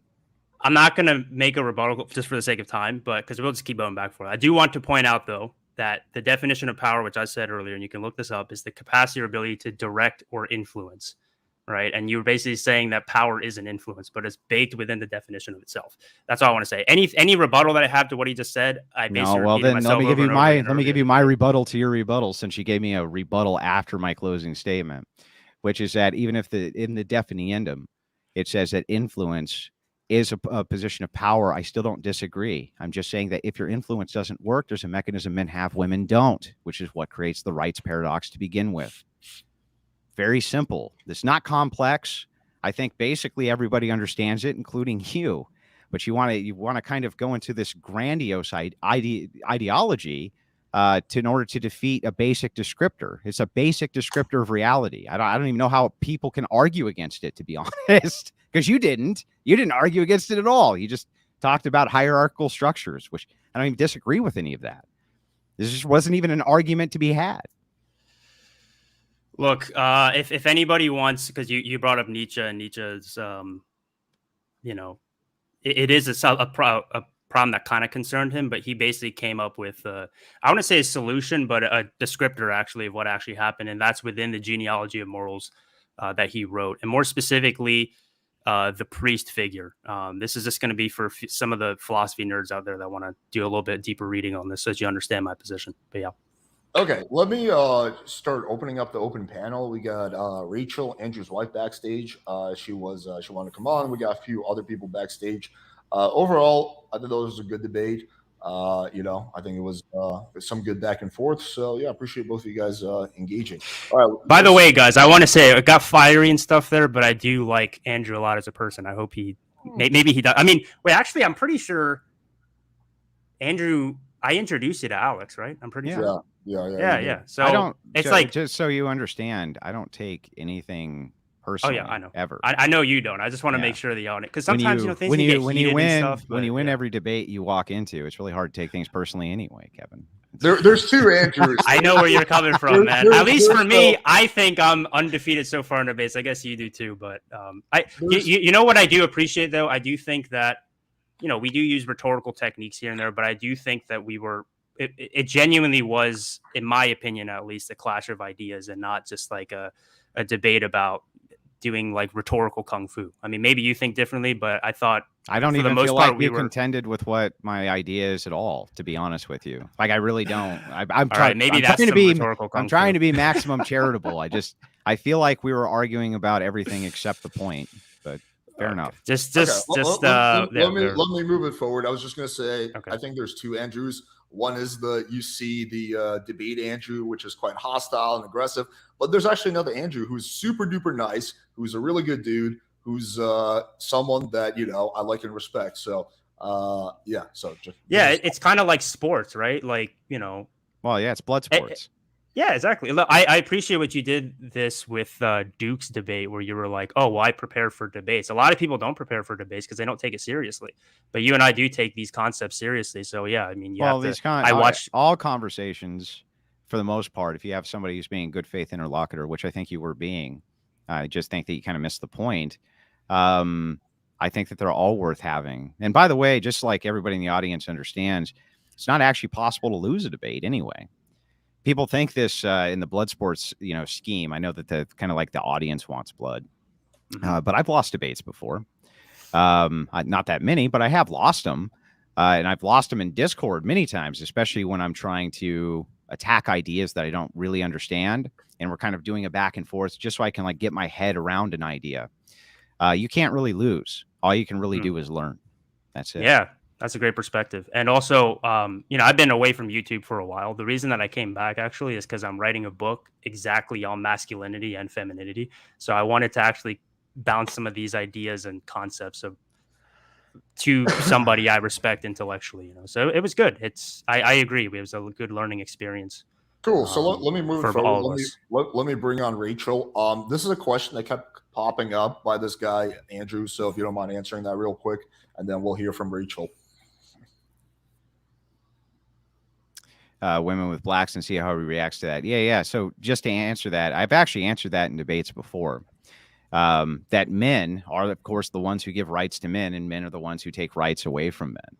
So you can interject whatever racial demographics that you want that become political issues, and you're going to end up with the exact same thing over and over and over again. You could assume that the same thing could logically happen in reverse. Let's assume that these were interchanged the opposite direction. Of course that could happen, and it has happened. You know what I mean? There was an entire Muslim slave trade that was specifically tailored just to whites, And I mean, eventually whites did something about that, or what you'd say, Western Europeans did something about that. But yeah, men always give men rights and take men's rights away. So regardless of race, that doesn't even really play the part in the category. You could kind of insert race with anything that you wanted to. It wouldn't really matter what you inserted it with. It would be the same thing. Okay. So let's hear from Rachel. Hello, Kevin. Very nice to meet you. Likewise. I'm glad to hear you're writing a book. Yeah, you're Andrew's wife, right? Just so I know. Yes. Okay, cool. Right on. I'm glad to hear you're writing a book. I also wrote a book on the history of feminism and kind of where the ideology comes from. It's kind of my jam. So I wanted to ask if you were aware that there was actually a higher membership in anti-suffrage group among women than pro-suffrage groups among women. And you may not have heard the famous quote. Well, it's not famous because it's been suppressed by women's studies departments, but Elizabeth Cady Stanton said that if it were up to women, the 19th Amendment would have never passed. It was only because of men that it passed. So I didn't know if you were aware that actually the vast majority of women were against women's suffrage. No, I didn't know that. And, I don't know. Let me ask you, do you think that I'm a feminist? No, I don't think you are. I know a little bit about your content. Okay. Got it. Yeah. No, I mean, oh, sorry. Go ahead. Oh, I was just going to say that, it's not people's fault that they don't know these things because this history has been intentionally suppressed. But when you guys were speaking earlier about when you asked Andrew, why would they pass it then? How did that happen? How did the 19th Amendment get passed? And Andrew was correct that it was in part due to the income tax. And that's because the same group of men who met in secret at Jekyll Island to pass the income tax in 1913 were the same group of men who helped fund the suffrage movement. So, that's correct. These were liberal, like industrialist, wealthy millionaires and billionaires of the time. And they wanted cheap labor and they wanted to double the income tax, and they wanted a whole new voting bloc that they knew could be very easily propagandized. So it really was men behind suffrage. Sure, that might be true, but it's not like they already sort of appealed to women that were already there. Like Elizabeth Cady Stanton probably believed what she believed before these guys did that, right? It's just more so it was like a union of these two things that were already there. No, most women were against suffrage. They took a mass indoctrination in order to push women towards suffrage at all. Yeah, sure. But again, we're my whole argument isn't that it's just going to be like women as a collective. It's more so, and women or men, when it comes to power, it's just the influence of a few different people. So even if it's just Elizabeth Cady Stanton on her own or whatever other feminists, if they have a lot of influence over men, even though there's only a few of them, that's kind of the whole point. That all that will to power is always based around the consent of the collective. Because the collective says you don't have power, you don't have it. I mean, yes and no. It's more so, again, from a Nietzschean standpoint, it's more so about, especially, again, I'm going to use the genealogy of morals here, but basically he talked about there being a priest figure. Obviously, Nietzsche's pretty anti-Christianity. Don't let Jordan Peterson fool you. But basically he said that these higher men, especially the priest, would manipulate the herd into getting what they want, because he believed that the herd themselves didn't have, herd being, common people. Nietzsche was very elitist. I don't know if you can tell, but I do think there's some truth in what he's saying. He believed that the common people didn't have the ability to actually will themselves to power as a collective. They actually needed somebody to command them, and that had to be somebody from the higher elite class. That's what he believed. And I think that with this, I understand what you're saying, Rachel, but I do believe that regardless of that, if Elizabeth Cady Stanton or whatever other higher influencing or very smart and shrewd women were at the top, no matter how few of them they were, if they played the power game correctly, then things happen the way they happen because of that. Right. I think I can cut through some of the philosophical. I love philosophy. Don't get me wrong. I'm a philosophy nerd, but we've had 100 years of women's lib, and women are still not the ones that keep the power grid up or build the nuclear reactors or know how to write the nuclear codes or any of that stuff. Right. So any mechanism you might appeal to that women can use even influence, even manipulation. Those things all require the consent of men. And if at any point, for any reason, the men revoke that consent, the women have no power. Would you say that's They correct? have no recourse. I mean, their recourse would be to appeal to other men. It's Right. sort of like, Exactly. okay, Right. so Yes, you did it. yes. I literally got said it. I literally said this earlier in the debate. I repeated it multiple Then times. then there's no argument. Yes, You we just do. agree The with entire me. point is the power structure. So let's take Elon Musk, for example, right? Let's say all of his workers went on strike. Well, technically, Elon Musk is only in power because his workers do the work. However, if his workers all quit, he could just be like, all right, that's fine. I'll just hire cheaper labor. So still Yes, technically exactly. the entire structure doesn't fall apart. You just need to appeal to a different set. And I then a never guy- denied. and then Hold a on. guy I like- never yeah. denied. I never denied that the enforcement arm Then there's nothing to argue. needs to be men. I've said that the entire Then debate. there's I've been nothing to consistent argue. throughout that. Then the paradox exists, whether you No, like it or no. not. the We're paradox repeating this like exists. this is like the sixth time. Okay, Andrew, I'm gonna say it one more time. Okay, go ahead, Alec. Go ahead. No, I was gonna say, like, maybe I can bridge the gap once again. So the crux of the disagreement, like I said, Kevin agrees with you. I believe that the egalitarian society is not truly possible. He believes That's with you it. that- Then that's that it. men or women. Then but that's it. but There's nothing else to argue. No. Hold on. Andrew, Alex, that's I do not- believe. Hold on. I do believe that it is possible. It's just through different means. Okay. Again, women do it through their influence and manipulation of men. It's not possible because they'll never have the ultimate recourse. Wait, let me just finish my statement. So I think the crux from what I heard from Kevin was the fact that he's like, hey, listen, actually, I don't think it's the people who are enforcing the rights, right, in the enforcement arts who have the majority of the power. They have some of the power, but I believe the people who hold most of the power are the people at the top, and that can be women. And therefore, because of that, your whole argument that women's rights come from men doesn't necessarily have to be true in a lot of situations. Did I sum it up pretty well, Kevin? Yes, you did. The Okay. problem Okay, is with the maybe- ultimate. The problem have is with one the more ultimate question. recourse, though. That's the problem. Yeah, That's I why have it's another paradoxical. question. So I don't know if you guys know, but in Bolshevik Russia in 1918, they made abortion not only legal but paid for by the state. The Bolsheviks were very left-wing socialist, very social justice-y, right? And then when Stalin came to power 10 years later, at that point, the Soviet Union had 3 abortions for every 1 live birth. And Stalin knew this was a death sentence for the USSR. They were going to be overtaken by their enemies. So he took that right away. He made abortion illegal so that they could raise the birth rate and hopefully survive. Wouldn't you say that's a historical example of women being given a right and then a strong man taking it away? Yeah, because he's at the top of the hierarchy. It'd be a Yes. different argument. I mean, it would support that supports my argument. My entire argument is that people at the top of the hierarchy make decisions that influence the collective, both men and women. It would be I'm different glad if you said that, Kevin. I'm glad you Well, said that because Rachel, I no wanna offense, but know- I've been saying that the whole entire time. I know, Been my point from the beginning right, of the but debate. listen, if Angela Merkel, who is now the Chancellor of Germany, if any man were to come and just shove her out of the way, just push her off the podium, just shove her fat ass off the podium, she can't do shit about it, right? Unless other men are willing to step in. Yeah, Yeah, so which she commands, right?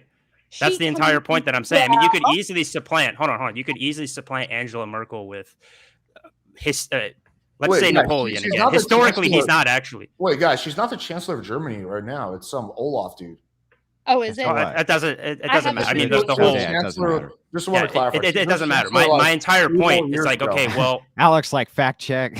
Thank yeah, you yeah. No, for fact checking. but it doesn't matter. I mean, you could easily replace Angela Merkel with I don't know. Let's do France and let's do what's the little Yeah, but the ultimate recourse, what she's saying is that the ultimate recourse, even if they command all of these different men, a man who's on that podium has instant recourse he can do himself. Women can't do that. And collectively, Well, it they can't depends do on- that. hold on. Well, like, what would- Collectively, it they depends on can't do who's that. doing the pushing. Yeah, if it's it like depends Biden, on who's up there. If it's like Yeah. Biden, what is he going to do? Yeah, exactly. If it's Joe Biden and freaking I'm pretty sure AOC. Joe can beat Biden up would Joe have. Biden. I'm pretty confident that Joe Biden would have a better shot than Hillary Clinton, right? Well, let's try it this way, guys. I don't know. We haven't talked about this on a different level, which is let's say that Andrew and I get into a domestic dispute, and he is doing something bad to me. He's roughing me up. He's shoving me around. What recourse do I have in that instance to stop that? To call the I police. don't know. Call the Right. police. Yeah. Call the police. And who's going to show up? Well, it's Policemen. probably going to be a majority, Generally men. but it could be women that Yeah. show up. Okay. be. If a No, female it'll probably be officer- men. I mean, let's be honest. Like, Yeah. it's like Well, let's also- it'll, men. you need to bring in the men. If two Again, women that's show- I'm not arguing against that. But if two Okay. women show up with guns and batons and police training, like they would, no offense to Andrew, like destroy him No. if he wants to escalate. I mean, unless Andrew also has a gun. He does. We have many. Yeah. So But I'm but the saying police this always as- has higher firepower. So this No, is they something don't I always don't have think firepower. You It's guys don't ridiculous. think about this. So I'm a firearms instructor myself. I teach women to shoot. And in Alex's chat, there's all these men going, but women have guns and women can use the guns. It's like, no, women, first of all, the guns are built by men. They're designed by men. The bullets are manufactured by men. Most women can't load a magazine manually on their own with no help. Most women don't have the grip strength to operate a semi-automatic pistol. And most of them require multiple lessons to get over the loud noise.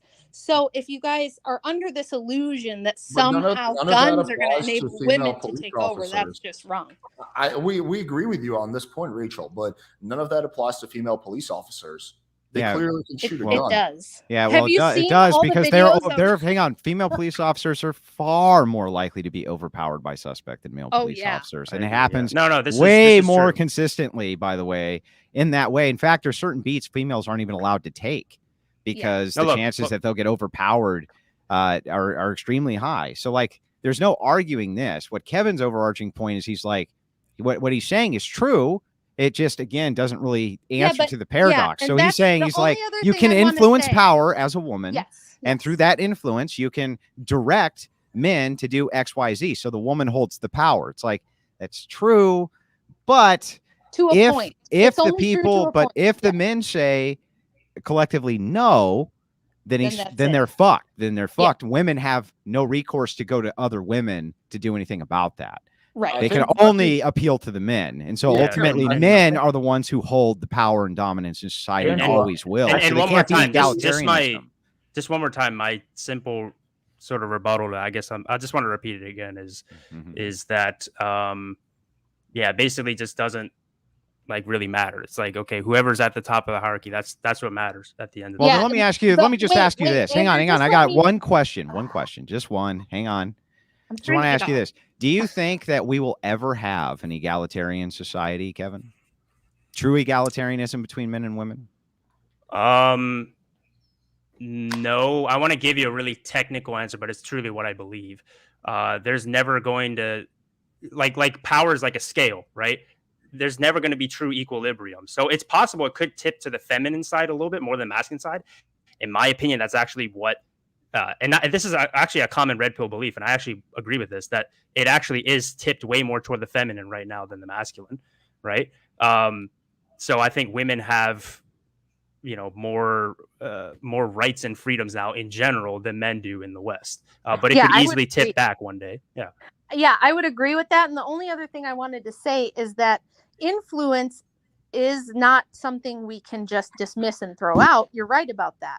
But influence still requires consent, right? The men still have to, on some No. level, consent. Yeah, because even if you're being influenced, you can at any moment go, wait a minute, this person is manipulating me. This person is unduly influencing me. And if No, the no. person realizes that, they can turn it around. Yes, but this is where we disagree. Most people who get seduced have no idea that they got seduced until it's already too late. And that's but what it never I mean. lasts forever.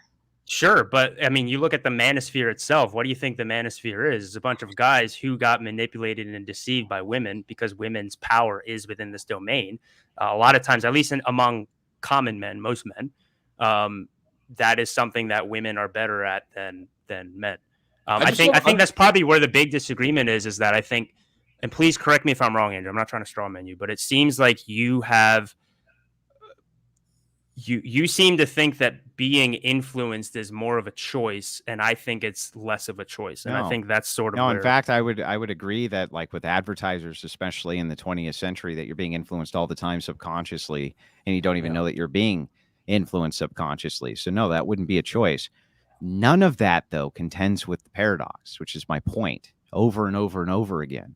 which is that It does. if you look at this paradigm and you try to just understand it from the standpoint of egalitarianism, can men and women ever truly be equal? The answer definitively must be no. Okay. So wait, this is really important. I'm glad we got to this point because I think it does answer the paradox, because you say, okay, well, if men collectively say, oh, women don't have rights anymore, then they don't have rights, right? That's right. That presupposes the idea that they understand that they're being manipulated and used by people at the top. So I'm saying, and in many situations, in most situations, they don't understand that that's happening. For all we know, they could all be being influenced by a woman. They don't even know it, or a woman influencing a man. So the problem is the critique is the same on your end. It presupposes that they wouldn't know that, when clearly they have known this historically, or at least have thought they have, and have done all sorts of revolutions which prove the point. So here's the thing. So hang on. Let me finish. I'll just let you make your point. Okay. So if that's true, right, you're using a presupposition as well. I would say that mine is more true, because still what I have that you don't, and this is again just a descriptor of reality, is that the appealment's always going to be to men. So necessarily men, as the enforcers of the rights, always are going to necessarily be the higher appeal for women. If they're necessarily the higher appeal for women as the nuclear option, then you can't ever really have true egalitarianism. It can't be possible unless you have some bizarre metric where you think that forevermore men could be influenced against their will or never catch on or something like that, which is just fucking stupid to be honest. I think throughout history it's happened both ways, where I think the vast majority of times guys, to put it in Nietzschean terms. One second. Sorry. Just last point. Okay. To put it in Nietzschean terms, the herd doesn't know they're being manipulated. Sometimes they do, and then that's when uprisings happen, right? Like the Bolshevik Revolution, the French Revolution, that type of stuff. But I do think that the majority of times they don't understand that they're being manipulated, and the person doing the manipulated, it doesn't preclude women at all. In fact, a lot of times it's the woman manipulating the man at the top, who then influences. It can be, but again, the paradox is still there for the guys. I want to keep it moving. We have about 1 million people backstage. Unfortunately, Rachel dropped out because I actually had a question for both of you, but maybe Andrew could just really quickly answer this before we move on to Brad. Do you think in this hypothetical situation where Andrew is a bad boy and he abuses Rachel, if a SWAT team of female officers shows up, that Andrew has any kind of chance against them because he's man? Probably not. Okay. All right, there we go. Let's kick it off to you, Brad. Hey, what's up, guys? But I would have a better chance against them than if they were all men. So anyway, I mean, hey, I agree with that. That's true. If you ever been shooting with a woman, I'd have a better chance. That's all I'm saying. Well, if you ever go shooting with a woman and a man, and they're both first-time beginners, the man picks it up way quicker than the woman does, typically. Yeah. Okay. So, Brad, go ahead.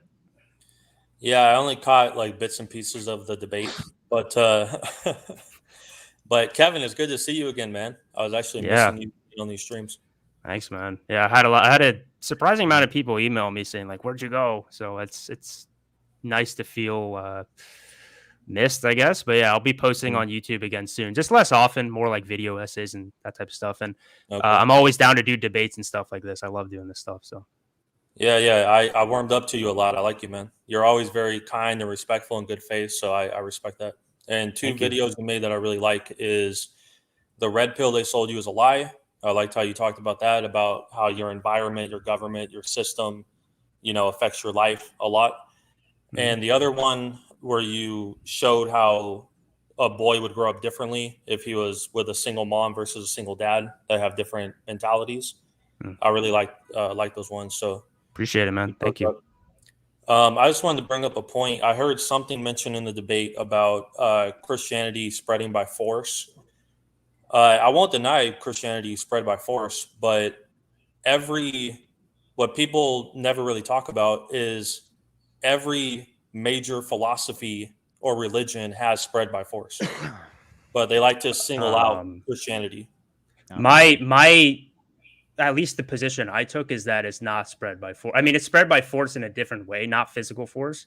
It's spread through influence of the mind, influence of the spirit, for better or for worse. I think a Christian worldview would say, oh, well, because God is the truth. God is God is the logos. It appeals to the fundamental part of us that's naturally going to react positively to the word of God. Therefore, they followed it.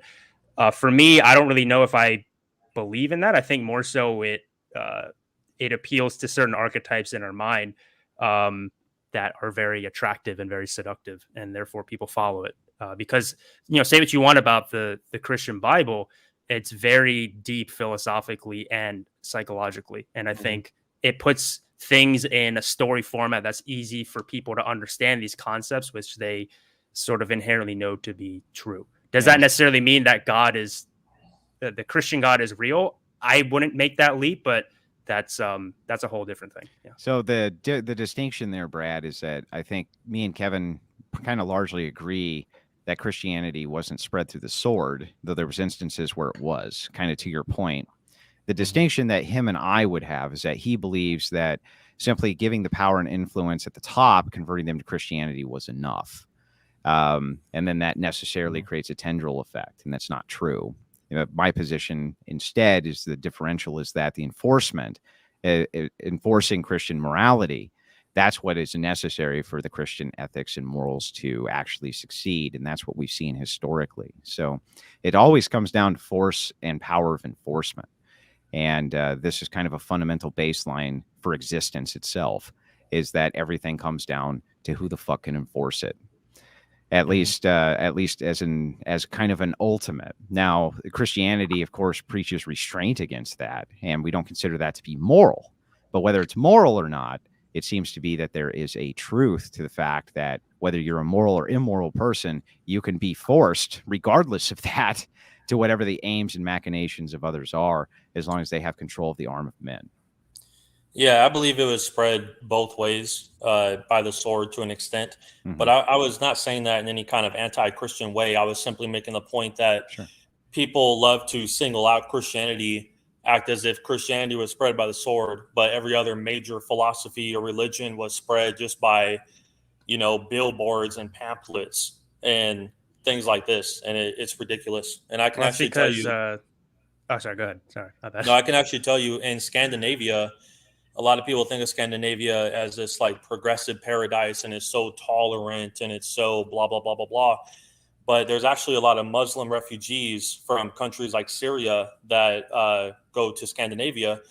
And this doesn't get talked about very much, but in progressive Scandinavia, homeschooling your children is illegal. You have to put them into the public school, which I believe is a mind control method. But you have to put them in the public school. So when these little Muslim kids go to the public school and they disagree with some of the things that are being taught because it goes against Islam, some of the ideologies that are being taught, the Scandinavian social services actually show up to the house and take the children away. Because if the Muslim parents teach their Muslim children that patriarchy is good, they consider that child abuse. If they teach them that the man should be the leader in the relationship, should run the household, they consider that child abuse. So here you have a lot of people think of Scandinavia as so peaceful and tolerant, and we should be more like Scandinavia, but they are literally breaking up families and stealing children from parents over differences in beliefs and ideology. Yeah, just to quickly clarify, so not all Scandinavian countries are the same. Finland, which is the country I visited, only 1% of their population is migrants, and that includes all migrants. So some of the Scandinavian countries are pretty picky about who they accept. But yeah, Sweden, there's a lot of Muslims there. Yeah, that's a fair point. This is Sweden specifically. I should have been more specific. You're good. Yeah. And then something, I guess, a little more relevant to the debate. I believe every woman would be happier under a patriarchy. But I've noticed the women who are like most against the patriarchy, they've usually been abused by a man or they've been very hurt by a man. And it's very sad, but it doesn't make their position any more correct. I don't have a stance either way. That might be a surprise to most of you. I'm trying to, and I think Andrew would agree to this. The debate we were kind of having was more so like about descriptions rather than prescriptions of what ought to be, right? So we were kind of arguing a bit more about like what is the fundamental nature of Yeah, the we're just talking differences about between men and women what and is, stuff, not yeah. what ought be. Correct. Exactly. Mm. Yeah. Yeah. So Well, I mean, don't really have. I honestly don't know if a patriarchy would be better or worse. I haven't thought of it But too I much, to mean, be honest. it would have to be better though, right? Because I mean, the patriarchal system's always going to be in existence. There's not much choice there. Yeah, I've I mean, just noticed. my position on this has always been like, I want equal opportunity, but I don't care about equal outcomes, right? And that's where I think feminism overreaches. So, and equal opportunities exist in America largely. So, I has the same yeah. chance of getting a job as a man. A woman has the same chance of getting college. Sometimes, actually, she might have an advantage, right? But yeah, equal outcomes is like just, I think, way too insane. So, as long as women are able to do what they want to do, I just believe in freedom. But egalitarianism really isn't the push necessarily for an equal outcome. But I'm not an egalitarian, though. That's the thing. Yeah, right. But I'm just saying that's what me and Kevin are kind of squabbling over. We're squabbling over this kind of micro. In truth, it's a micro. Like, so to give you an understanding, I think we probably agree like 99.7% of probably every descriptor on planet Earth. Okay, there's probably not that many descriptors. Probably like 80%. Okay, there's probably not that many descriptors. Whatever it is. Yeah, okay. Yeah. We probably agree a lot more than we disagree on descriptors for how the planet operates.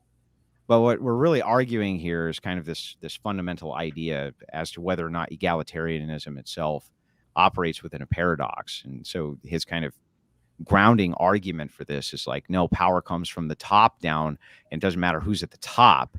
Their influence necessarily is going to have and achieve control of whatever this enforcement arm is. But kind of the counter to this, which he has an answer to, is the recourse of outcome, which is like, what if the enforcement arm says no? Then your power was only an illusion, and only men can be the enforcement of that, and women cannot be. So only one can break the illusion. The other one just has to kind of take it. And so all I'm saying is that when it comes to egalitarianism, meaning complete equality between men and women, that it's an illusion. It can't actually be done. That's my point. I want to ask Andrew just a really quick question. Are you familiar with Game of Thrones at all? Is this something you follow at all, or not really? Dude, it's so funny. I was gonna bring up Game of Thrones as part of my argument. I've seen a couple of seasons of it. Yeah. Okay, there's like a famous riddle in Game of Thrones, right? And basically it goes like this: there is a king, there is a priest, and there's a really rich guy, all standing in the room. And then there's also a swordsman right to the side. He's the one that has a sword. They all say, kill the other person. Who's the one that has the power? Who's the one that's going to die? And the ultimate solution to that, well, power is basically a shadow on the wall. It's an illusion, right? It just depends on who the swordman thinks is in charge, right? So it's basically a mind trick. But in this case, the swordsman is a man. Okay, sure. It could be a woman. It could be a swordswoman. Look, it could be a swordswoman with the rest of them being unarmed. But the reason it's equated as swordsman is because he's going to be the enforcer of the power, right? That's the whole point. Andrew, we agree on that, though. We agree on that. Right, but I mean, we don't if you can't kind of walk it through to its conclusion, right? You got to walk it all the way to its conclusion, which can't just be based around. Andrew, if it's Queen Cersei and the swordsman thinks she has the power, then she's the one that's actually pushing the buttons. It's not fucking Gregor Clegane that has the power in Game of Thrones. It's Queen Cersei, right? Because that's who everyone believes is in charge. So Queen Cersei and Daenerys are the most like the strongest, most powerful characters in Game of Thrones. It's not the physically strongest. Okay. So here's let me try it this way. Let's go into Game of Thrones and Queen Cersei, or whatever the fuck this chick's name is. Cersei, say it right. Assume that all the women in the kingdom decide that she shouldn't be the queen anymore. And the men say, no, we still recognize her as the queen. Do you think she's still going to be the queen, or do you think that the women are going to be able to overthrow her, Alex? No, generally not. Generally not. Right. That's the paradox, the true paradox of power. That's the whole point. I do think that they would be able to, from the standpoint. I just think these. You think they'd be able to if they influenced enough men? Exactly. That's what you're saying, which is not a point of disagreement. Exactly. I never but I think you're discounting. I think you're discounting. Hold on. I think you're discounting how much power there actually is there. The amount, because that's a very big thing. Right? There's as If women much have the power to as do that. men allow them to have. That's how much there is. It's a necessary entailment. It's a necessary entailment. Allow them to have, that's but not- they might not even be aware that they're giving them. They might think, "Oh, I'm being nice to my woman," or whatever. But like we know how women are. Women They're can still just allowing wear you them to down. have it, even if they don't understand the machinations. They're still allowing it. So the thing is, it's always as much as men will allow women to have power. That's it. Allowing it insofar as being manipulated. So it's like, oh well, if I manipulate somebody and brainwash and gaslight them, then and then they start giving me permission to do stuff because of it. It's like, sure, that's so right. actually I'm the one in power, not them. Right. So, but you allowed them to have the power. That society in Game of Thrones is like super misogynistic and patriarchal. None of them want Queen Cersei to have power. None of the High Lords feel comfortable with that. There's a lot of like, I don't know if you've read the books, but did she keep power? She's a woman. Did she keep power? She's able to keep power, but not because the men want her to stay in power. Did she keep it? Did she keep it ultimately? Until the end of season. Yeah, and did a man end up getting the power? A woman took it from her. Yeah, who ended up being like the king at the end of Game of Thrones, the king of the world or whatever? A crippled dude. Yeah, it was a crippled dude. Who actually has very little physical power because he's a yeah, exactly. But the crippled dude has influence because he can psychologically look into people's minds. Well, that ending was bullshit anyway. So yeah. Well, hold on. I mean, look, this is again. I guess Andrew doesn't disagree with this. I don't know, but what I was going to bring up initially, actually, with Game of Thrones is and granted, I've only watched the show. I haven't read the books. So I'm not a true fan. I apologize. But the Starks versus the Lannisters, right? Robb Stark, more specifically. Robb Stark, I'm pretty sure, Alice, correct me if I'm wrong. I think he won every single battle, right? Yeah. And yet he still lost to the Lannisters because the Lannisters they're known for being very clever. So it's almost like Game of Thrones itself is all about power, right? And so that one of the things that's displayed within that is that, okay, we have this idea that power is, whoever's the most powerful army. When in the matter of fact, the least powerful army lost because the Lannisters were able to manipulate a situation where they allied themselves with the Freys. They invited the higher ups of the Starks to the Red Wedding, and then they killed all of them. Kevin, right? Well, Lannisters are not the least powerful army, but I see your point. Yeah, but they lost every time to the Starks. Right. But they still ended up winning the war, even though they lost every battle. Who gives a shit? Exactly. Like, no, but this is it kind of proves my point that it's like on my channel. This fictional movie kind of fictional show proves your point, does it, Kevin? Yeah. Oh. Well, it's inspired by true events. First of all, it's inspired by the War of the Roses. It is. Yeah. It's inspired by the War of the Roses. If you want to insult me, if you want to insult my epics, that's fine. But don't you ever insult Game of Thrones on my channel. Game of Thrones blows. This is the last collab we're gonna do. I mean, the TV show the last like 2 seasons. You're correct in that, but as a overall. Anyway, let's bring it back. My bad. Exactly. Hey, you know what? Child's Play was based on a true story too. So just letting you know, Kevin. Child's Play was also based on it. I'm serious. So was Annabelle. Annabelle was based on a true story. I know Annabelle, but yes, I have to bring it back. We have a lot of guests to get through, and I want to 20 minutes.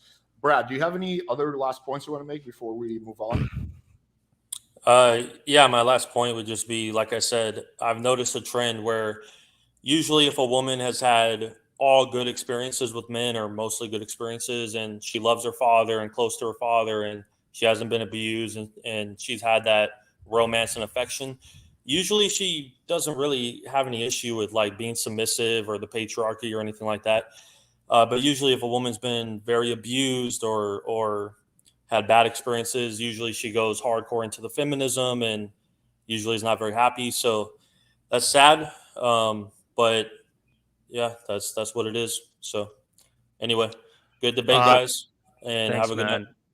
Thanks for coming on. Alice, I think I could probably stay on for another 30 minutes or so. I said the 2-hour cutoff because usually like, my brain will be fried by now. But I do personally want to wrap up in like 20 minutes. But yeah. Yeah. Okay. All right. Thank you. Good. Appreciate you.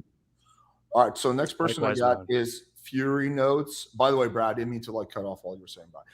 We got Fury Notes. Fury Notes. Let's keep it quick. Let's keep it 5-10 minutes. I want to keep it pretty quick. We got at least 10 people backstage. Okay. Whatnot. Okay. All right. So, look, the first programmer was a woman. So I think there's with this debate, there is a lack of perspective here. It's a bit of a bubble. Just what I see here, it's just people are just mostly agreeing to.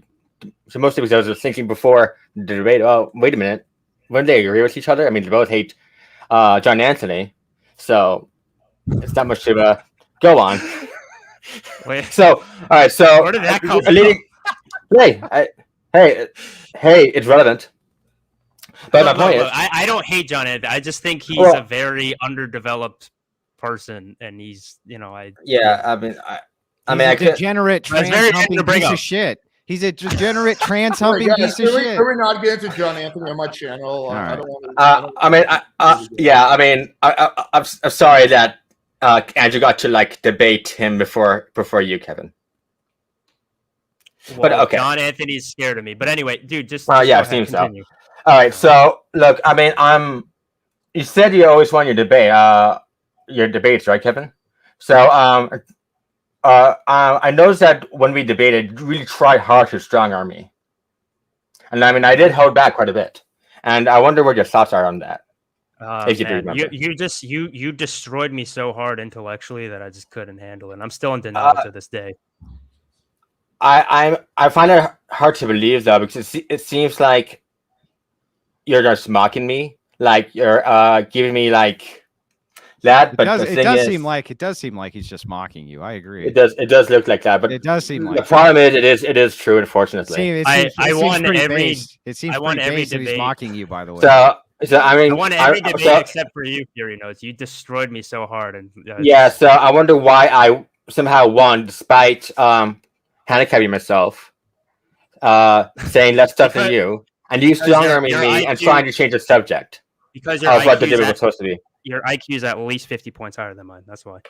That's the only reason I can. Kevin, I just want the truth. I don't want this stuff here. Just Kevin, he is asking a fair question. I mean, I think, yeah. And to be honest, what's the question? He's just going to be like, dude, Kevin, remember the time where I fucking bodied you intellectually? No, but and then that's all he's saying. Okay, but I'm just wondering why if I won, and you didn't, how come you didn't get influenced by that? Because it seems like you weren't, and you're just and it's really just disappointing for me, because a lot of your your whole incel superhero thing is just so wrong with Nietzsche thing. Wait, Fury, do you have anything you want to say about this topic, or? Well, he did try to strong arm me, and I mean, it's this debate here. It's just two people mostly agreeing with each other, and it's kind of just to yell at each other for fun. Fury, how long? I don't remember how long ago this happened, but about 6 months ago. Do you remember that because Erudite was the moderator, right? She had to help you throughout the debate. Well, yeah, that's the funny thing. And then we had to bring on. And then we had to bring on 9 people to come help you after. It's just yeah, but if you want, dude, if it helps you sleep at night, you absolutely bodied me in that debate. Okay. Well, the thing is, it doesn't help you sleep at night because it seems like. Dude. Can we talk about something that's related to this topic, please? Otherwise, the point is, you're stronger than me. So I'm denying the fact. No. Fury, I do want to talk about the actual topic at hand. Do you have anything you want to comment? So I had to ask Kevin quick. Who was the first? Which gender was the first programmer? According to you, it was a woman. So if it was according to me, why do you not believe that? I never said I didn't believe it, man. What are you talking? When did I ever say that? I mean, it says according to me. Hold on, guys. I'm not. I mean, it might be pushing too hard, maybe. Hold on, Alex. I'm not meaning this in a Fury. I don't have contempt for you. I promise I don't. I just No, my problem It is doesn't you really should make much ignore sense. me No, and hold on, then hold on. just pretend Wait, you're right all the Fury, time. let him finish. Just Fury. You asked him a question. you let him have a finish. personal demon against me that I don't even have Vendetta. towards you at all. Yeah, sure, a vendetta. Okay, so I'm sorry for whatever reason why you don't like me. Maybe I was a bit mean. Oh, no, hold on. I'll admit, maybe I was a bit mean to you in the past, and I apologize for that. Seriously. If Yeah, that's the thing, Don. That's you wonder why the Sphere like rejected you. Wait, Fury, hang on. You stop. You gotta let him finish. You asked him a question. Yeah. Let's let him finish the question.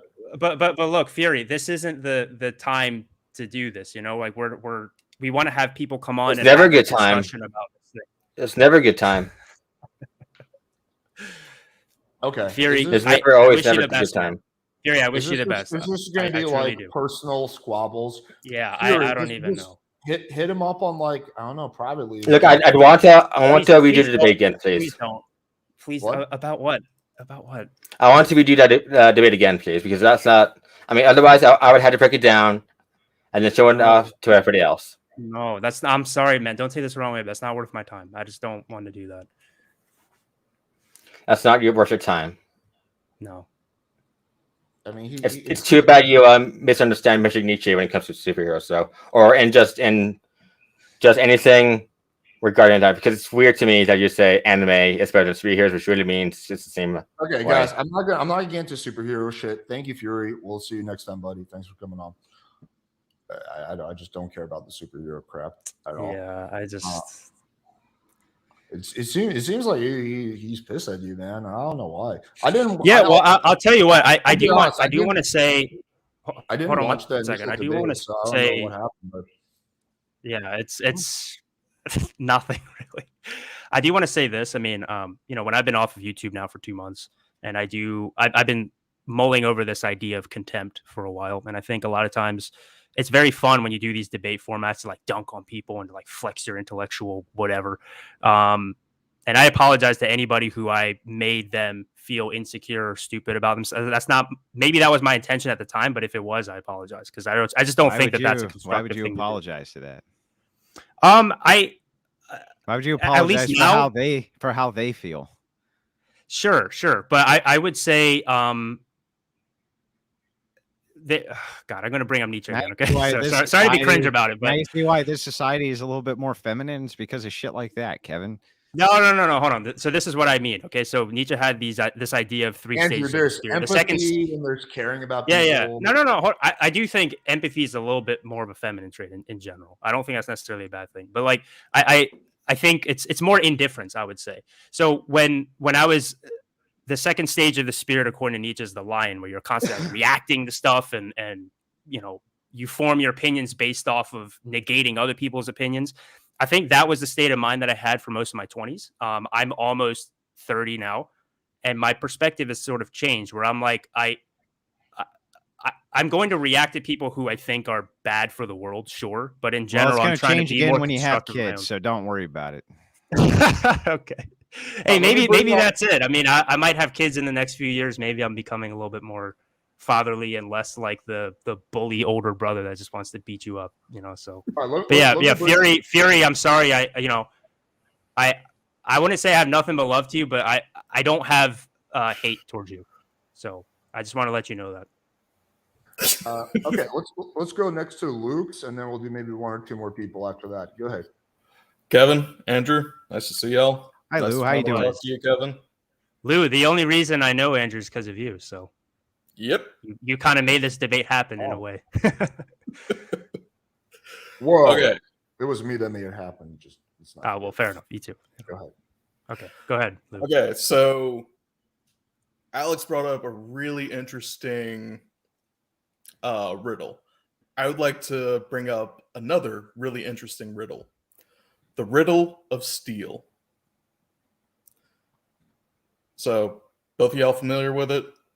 No, I'm not. No. Conan the Barbarian. I know Conan the Barbarian, but I don't know the riddle of steel. I've never heard the riddle. Maybe you can explain that. Oh God, I haven't seen the movie. Granted, I know Arnold's in it. I can tell you what's best in life, according to Conan. Wait. You're a fan of Nietzsche and you haven't seen Conan the Barbarian? Nah, I haven't read Berserk either. I'm getting into it, my but God, apparently dude. Berserk is like filled with Nietzschean themes. Yeah. All right. Well, thanks for fucking up my entire call in. Sorry. Man. Well, just explain what it is, and then he can respond. It doesn't actually matter what the riddle of steel is. Technically, so whenever in the movie, whenever the person dies, they go before the god Crom, and then they have to answer the riddle of steel. And if they get it wrong, they get cast out of Valhalla.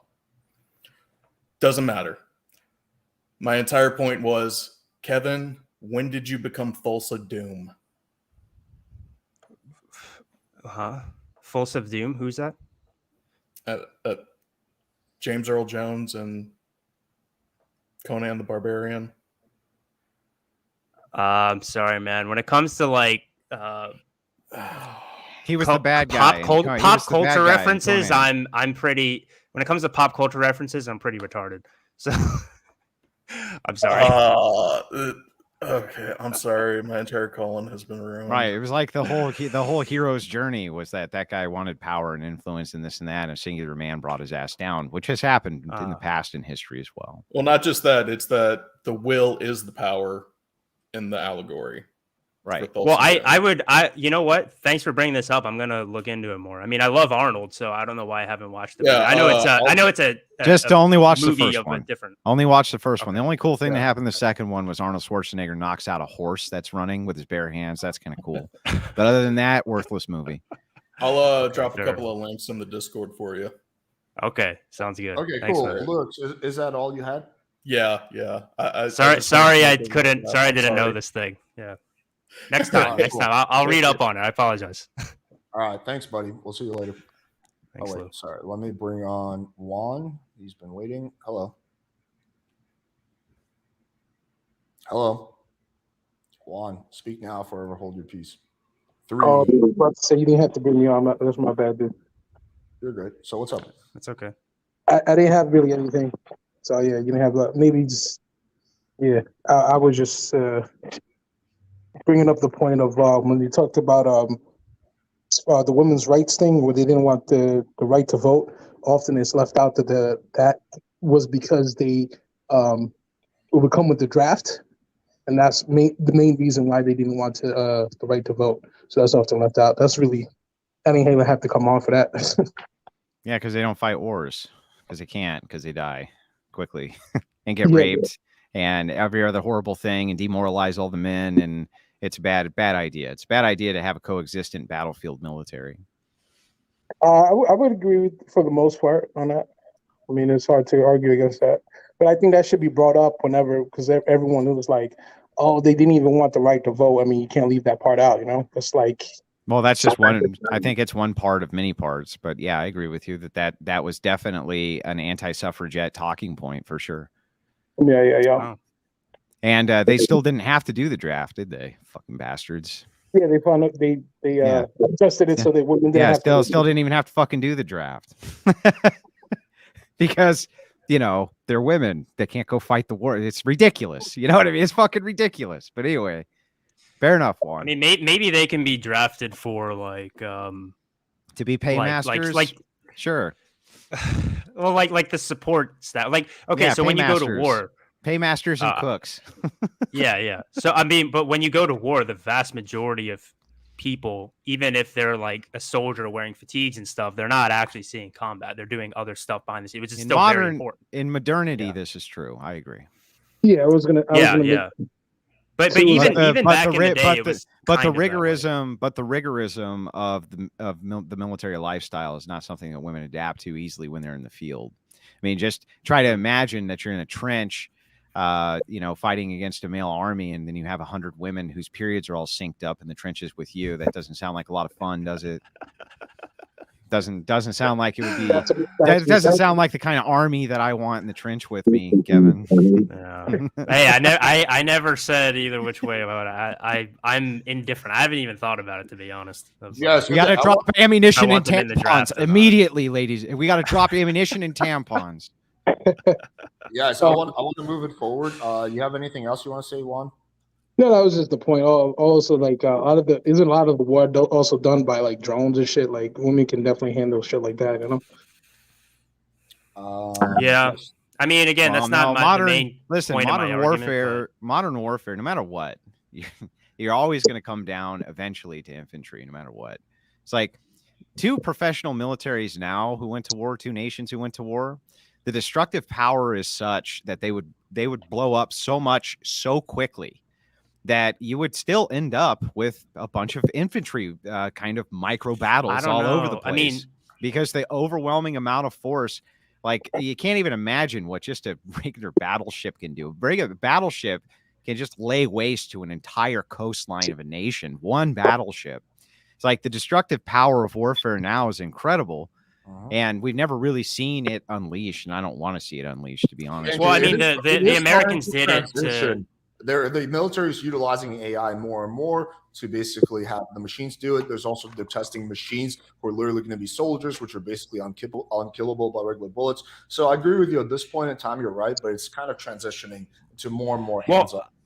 I would also, we actually do have a real life example, the first Gulf War, where Iraq apparently had like this elite infantry fighting force, and it didn't matter because the Americans bombed the shit out of them, and then it just kind of ended. I mean, I'm sure there were some infantry skirmishes and stuff here and there, but yeah, I mean, just to add to Andrew's point, it's kind of warfare's changed a bit, you know. All right, continue to change. Let me keep it moving. There's two people I want to get through before we wrap up. So thank you, Juan. Appreciate you. G.I. Jane was a myth. That's all I had to say. We'll see you. We'll see you next time. Okay, let's quickly bring on this person. The machine lies. Hello. Hey, greetings. How's everybody doing? Can everybody hear me? Yeah. Nice and loud. Yeah.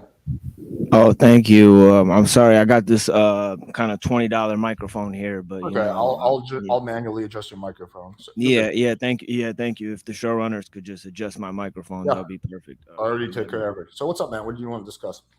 Yeah. Well, I've definitely read the Genealogy of Morals right here. I'm saying right. Sweet. I mean, it's weird. I got the whole thing marked up right here. I really studied, Nietzsche's philosophy hardcore, especially Beyond Good and Evil, and also the Antichrist. And I think in the it's interesting in the Antichrist, he brings up, well, first of all, in Beyond Good and Evil, he says that that democratic values are the heir of the Christian movement. So he kind of says that he kind of blames Christianity for liberal values, and that's kind of a strange and socialism. Now, and socialism as well. He believes that Christianity or socialism is an inevitable result of Christianity because it's inherently slave morality. Yeah. That's right. So I mean, a lot of people have taken to task this historical view. Especially now in our modern age, we see how feminist values are kind of piggybacked on the liberal values, but you see the patriarchal system kind of opposes that. And then Nietzsche's solution is more authoritarianism, not less. Look at in the Antichrist in sections 58 through 60, where he talks about Islam, and he says, and one of the things he brings up about Islam, he says Islam assumes men as the rulers of the society, whereas the same can't be found. Obviously, he doesn't think that about Christianity because he's criticizing Christianity as being in line with liberal values, or so to speak, or the equality of the sexes, or because he says it aspires towards collectivism. So I think you're presenting Nietzsche in a very strange way. What do you think about that? Because his solution would be more authoritarianism. He's not saying that's a fact of life, you know? No. So what other works of Nietzsche have you read? So have you read the Gay Signs, Twilight of the Idols, any of those? It doesn't matter. But basically, the thing is with Nietzsche is that those are some of his earlier works. I think Beyond Good and Evil and Genealogy of Morals and Antichrist reflect his later, more pure philosophy. Twilight of the Idols came after Beyond Good and Evil. But Antichrist was Idols is making the same point against Twilight of the Idols is making the same point against Greek philosophy. So it's just I've read significant parts of that work as well. Okay. So hold on. this is going to get deeply philosophical. I'm going to try to make it entertaining so people don't drop off too much. But basically, Nietzsche. Well, the last two calls were fails. I mean, I'm just saying. But yeah. All right. So look, Nietzsche. He doesn't offer too many prescriptions. What again? You have to understand his fundamental belief is the will to power, and he also believes that there are two different types of people in this world: people of the nobility, the higher men, and people who are the herd. And so what he believes is that inevitably the herd don't have the ability to govern themselves, and everything in terms of power is fought amongst the higher men. So he is technically pro aristocratic values and the nobility. I'm confused. You said he was critical of where does Greeks. It depends on which Greek. Hold on. Where do women's rights fit into this picture? I'm very confused about that. Because he would be anti-liberal, anti-feminist, pro-patriarchal, pro-authoritarian. I just don't understand. No, I mean, I think this is a mistake a lot of people make, is that they look at Nietzsche as a prescriptive philosopher, and he's not. He is giving moral prescriptions, and his prescription is more patriarchy, more No. He's saying he said that that's basically inevitable, and that more so the power that's happening there based on the. Well, you don't really have a good understanding of Nietzsche, brother. I'm sorry. No. I think you're. You said Nietzsche doesn't give prescriptions. That's ultimately completely false. Nietzsche. I mean, he gives on moral philosophy. No, he gives prescriptions on an individual. I mean, what does he think about morality? Hold on. Wait, what does he think? Hold on. Explain what morality is from a. You said I don't understand Nietzsche, and then you said Nietzsche doesn't give prescriptive. Hold on. What the he fuck does from an individual to indivial basis. Let me tell you this, okay? What does Nietzsche you've never believe? Read Nietzsche in Genealogy of Morals. He gives hundreds of prescriptive points. He says Islam should have conquered Europe. So what the fuck based on the will to power, and that's not in the Genealogy of Morals. Can we bring it back? What does hold on? What does Nietzsche believe? Hold on. What does Nietzsche believe about morality? What is morality to Nietzsche? That's the central kind of question that he's talking about in Beyond Good and Evil. He believes morals are fossilized violence, my friend. He's a Machiavellian in terms of morality. So I don't think you understand Nietzsche's morality. No. What is morality? Hold on. In terms of morality. What is morality? what is morality to Nietzsche, or what is morality? Yes. No. What is morality to Nietzsche? It's fossilized violence. Morals are fossilized violence. Can you explain what fossilized violence is, then, please? I think it makes a lot of sense. The way Nietzsche put it, I'm using his own terminology to present the case.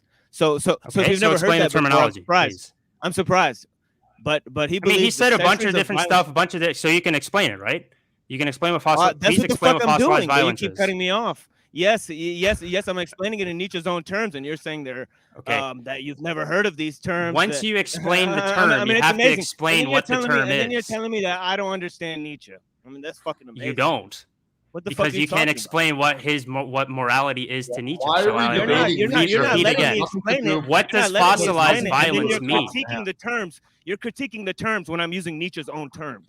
So and I'm asking you what fossilized violence means. What the fuck? You don't understand Nietzsche. Okay, if you understand him, you should be able to explain what fossilized violence is. Nietzsche doesn't give prescriptive terms. Wait, hold on. Nietzsche never gives prescriptive terms. Just explain. What the fuck are you talking about? You brought this up. You're like, hey, liberalism. No. I said, hey, what is morality to Nietzsche? You're like, it's fossilized violence. I'm like, explain fossilized violence, and you can't. This guy's telling everybody he doesn't understand Nietzsche. I'm using Nietzsche's own terminology, and he doesn't even recognize it because he doesn't explain fossilized. Explain fossilized violence. I'd be happy to. Stop cutting me off, and I'll explain it to you, my friend. What the fuck are you doing? Okay. I'm silent. Go ahead, explain it. Go ahead. I like this room. I get to breathe and talk and shit. Fossilized violence is the concept that the violence of the past, the lesser groups over time, they start to make society towards collectivist values. Basically, morals are a form in society. Don't steal, don't harm other people. This is because people have stolen and harmed other people in the past. So the results of this continued violence is why we develop morality. That's what he says. Okay. He so says, in simpler terms, what morality is to Nietzsche is you have to go to the underlying.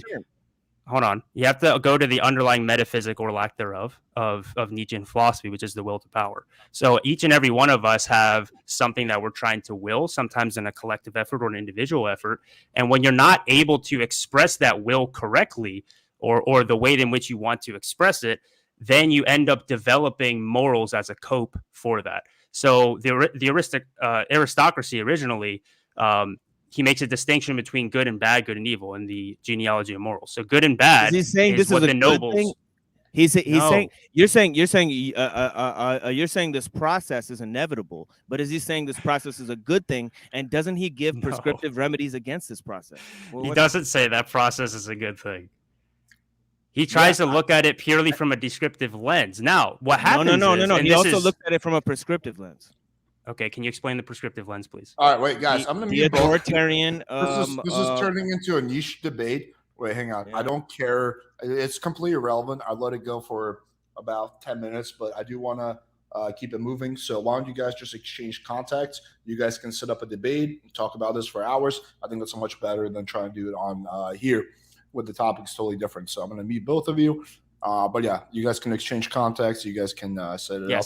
Yes, you can email me, machinelies@kevinraywilder@gmail.com.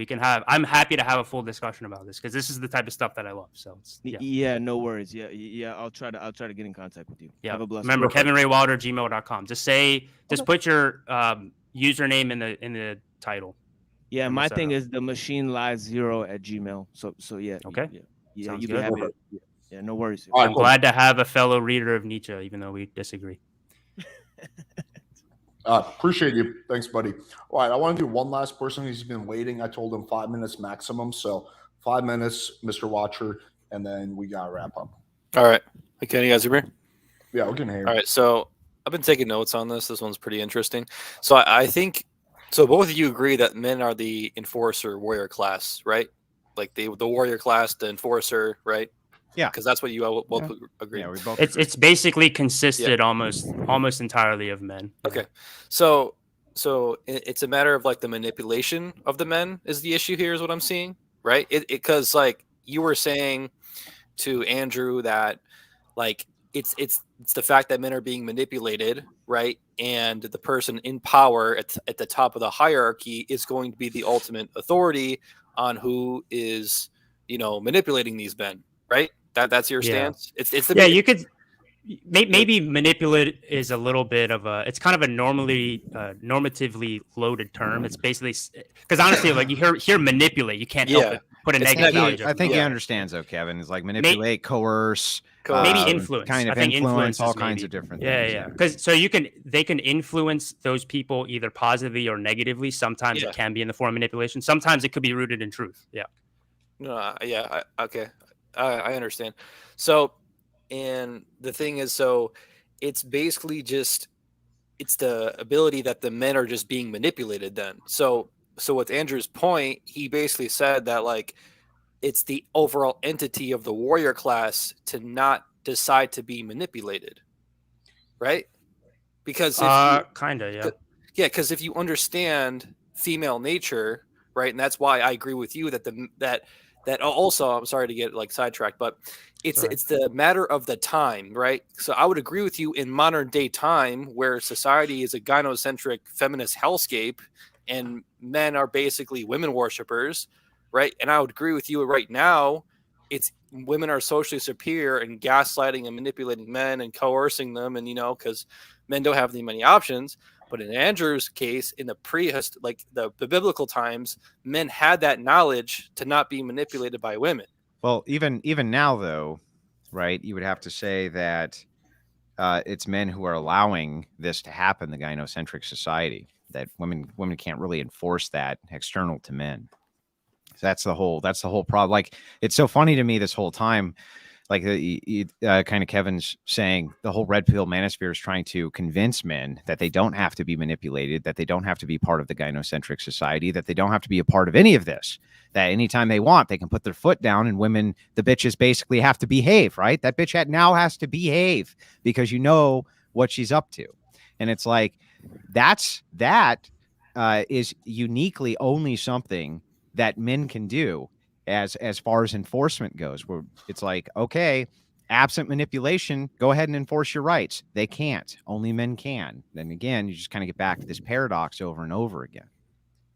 Yeah, I'm just thinking that I think from Kevin's point of view, he's more talking about it in modern times where men are being manipulated the most in history. Like that's a fact. Like as of right now in the gynocentric social order, like men are literal. Like I literally see like men will literally fight for their queens, and because all women are queens. Yeah. They'll worship their Yeah, queens. it's a simpocalypse. Yeah, I get it's it. a simpocalypse, and Yeah. I just think like simps are the problem because you guys said there would be two different factions. So what are you doing to cure the problem? You're telling simps stop being simps, and that if the second you're not simps, the power of women goes away, right? However, let's assume But hang on. But let's assume for a second that it was reversed and the women were all simps for men. They were all just simping for men. Okay. And they were like, wait a second, we don't have to simp for men. And men decided, yeah, the fuck you do, or else, right? They couldn't do anything about it. That's where this kind of grand paradox comes into place. You see what I'm saying?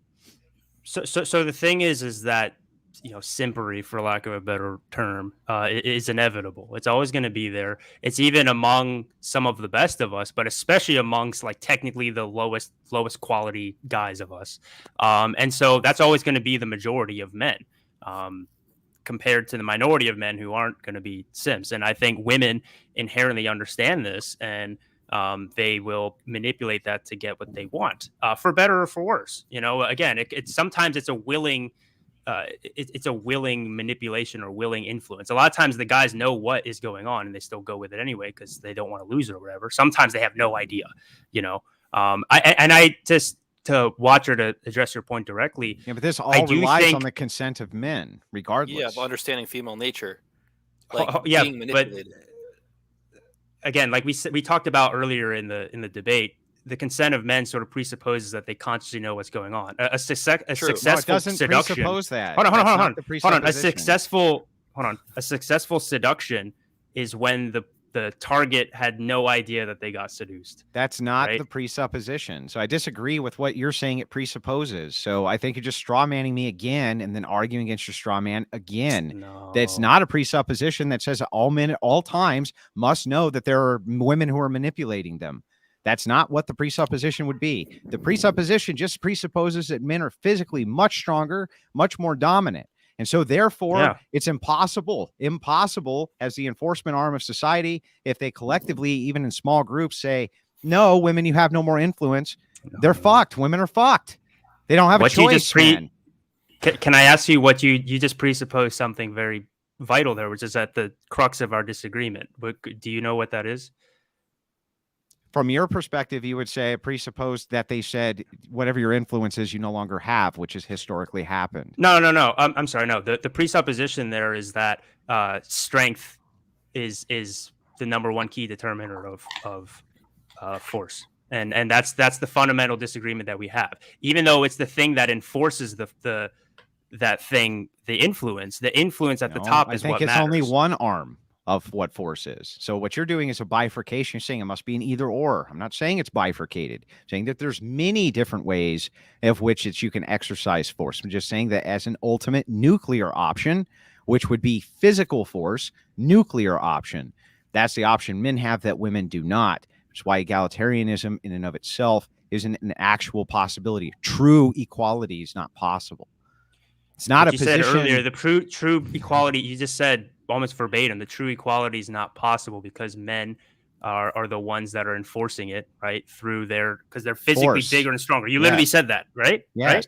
It's one of the mechanisms. That's the main point of our nuclear option. It's a nuclear option that women don't have. So you can say, even if it's always set up in the power dynamic, let's just say that women have 80% of the societal influence or whatever. It doesn't matter. Ultimately, if men decide they no longer have it, they don't. And the reverse can't happen. It can't. That's my point. It also seems to be that men have to willingly give up this the idealism of equality, because we already agreed that men are the warrior class. So if the warrior class chooses to be tyrants or gynocentric agents, the choice is on them. All right, guys. Yeah, I want. Sorry, can I just say one more thing? Yeah, you're good. Again, I don't think in my worldview, I don't think the choice is on that. I think the choice is at the people who are at the top, and I think that's also, you know, from an ethics standpoint, I think that if whatever you believe, it kind of, I don't believe good and evil exist. I don't. I think those are just certain interpretations that we have subjectively, but whatever viewpoint that you have, whatever looks like a just society or just world to you, you should. Yeah, hold on one you're second. a subjectivist. No, hold on. Basically, you should, whatever that is, you should try your best to make sure that comes to power and comes. Hey, Kevin, let me ask you: can you know anything for sure? Oh no, we're opening up a can of worms. This is a whole. Is this like a, you know? I'm just asking you as a subjectivist, right? Can you know anything? Like, do you know you're having this conversation right now? Yeah, well, I do agree with the whole "I think, therefore I am" thing. I mean, again, well, one thing that I don't believe that free will exists. Maybe it's like I might be a compatibilist. There might be like a little bit of free will, but for the most part, no. So you were predetermined to have this conversation. Wrap up. I told Watcher 5 minutes has gone for like closer to 15. So I do want to wrap up. Appreciate you, Watcher. No problem. Thanks, buddy. Okay. Yeah, I enjoyed this debate. I think, you know, if you guys want to discuss the philosophy more about whatever it is that you were talking about at the end, you guys should definitely set it up. I'd be happy to moderate if you guys want me to. But yeah, let's do just tell the people where they can find you. So let's start with you, Kevin. Where can people find your channel and watch more of your content?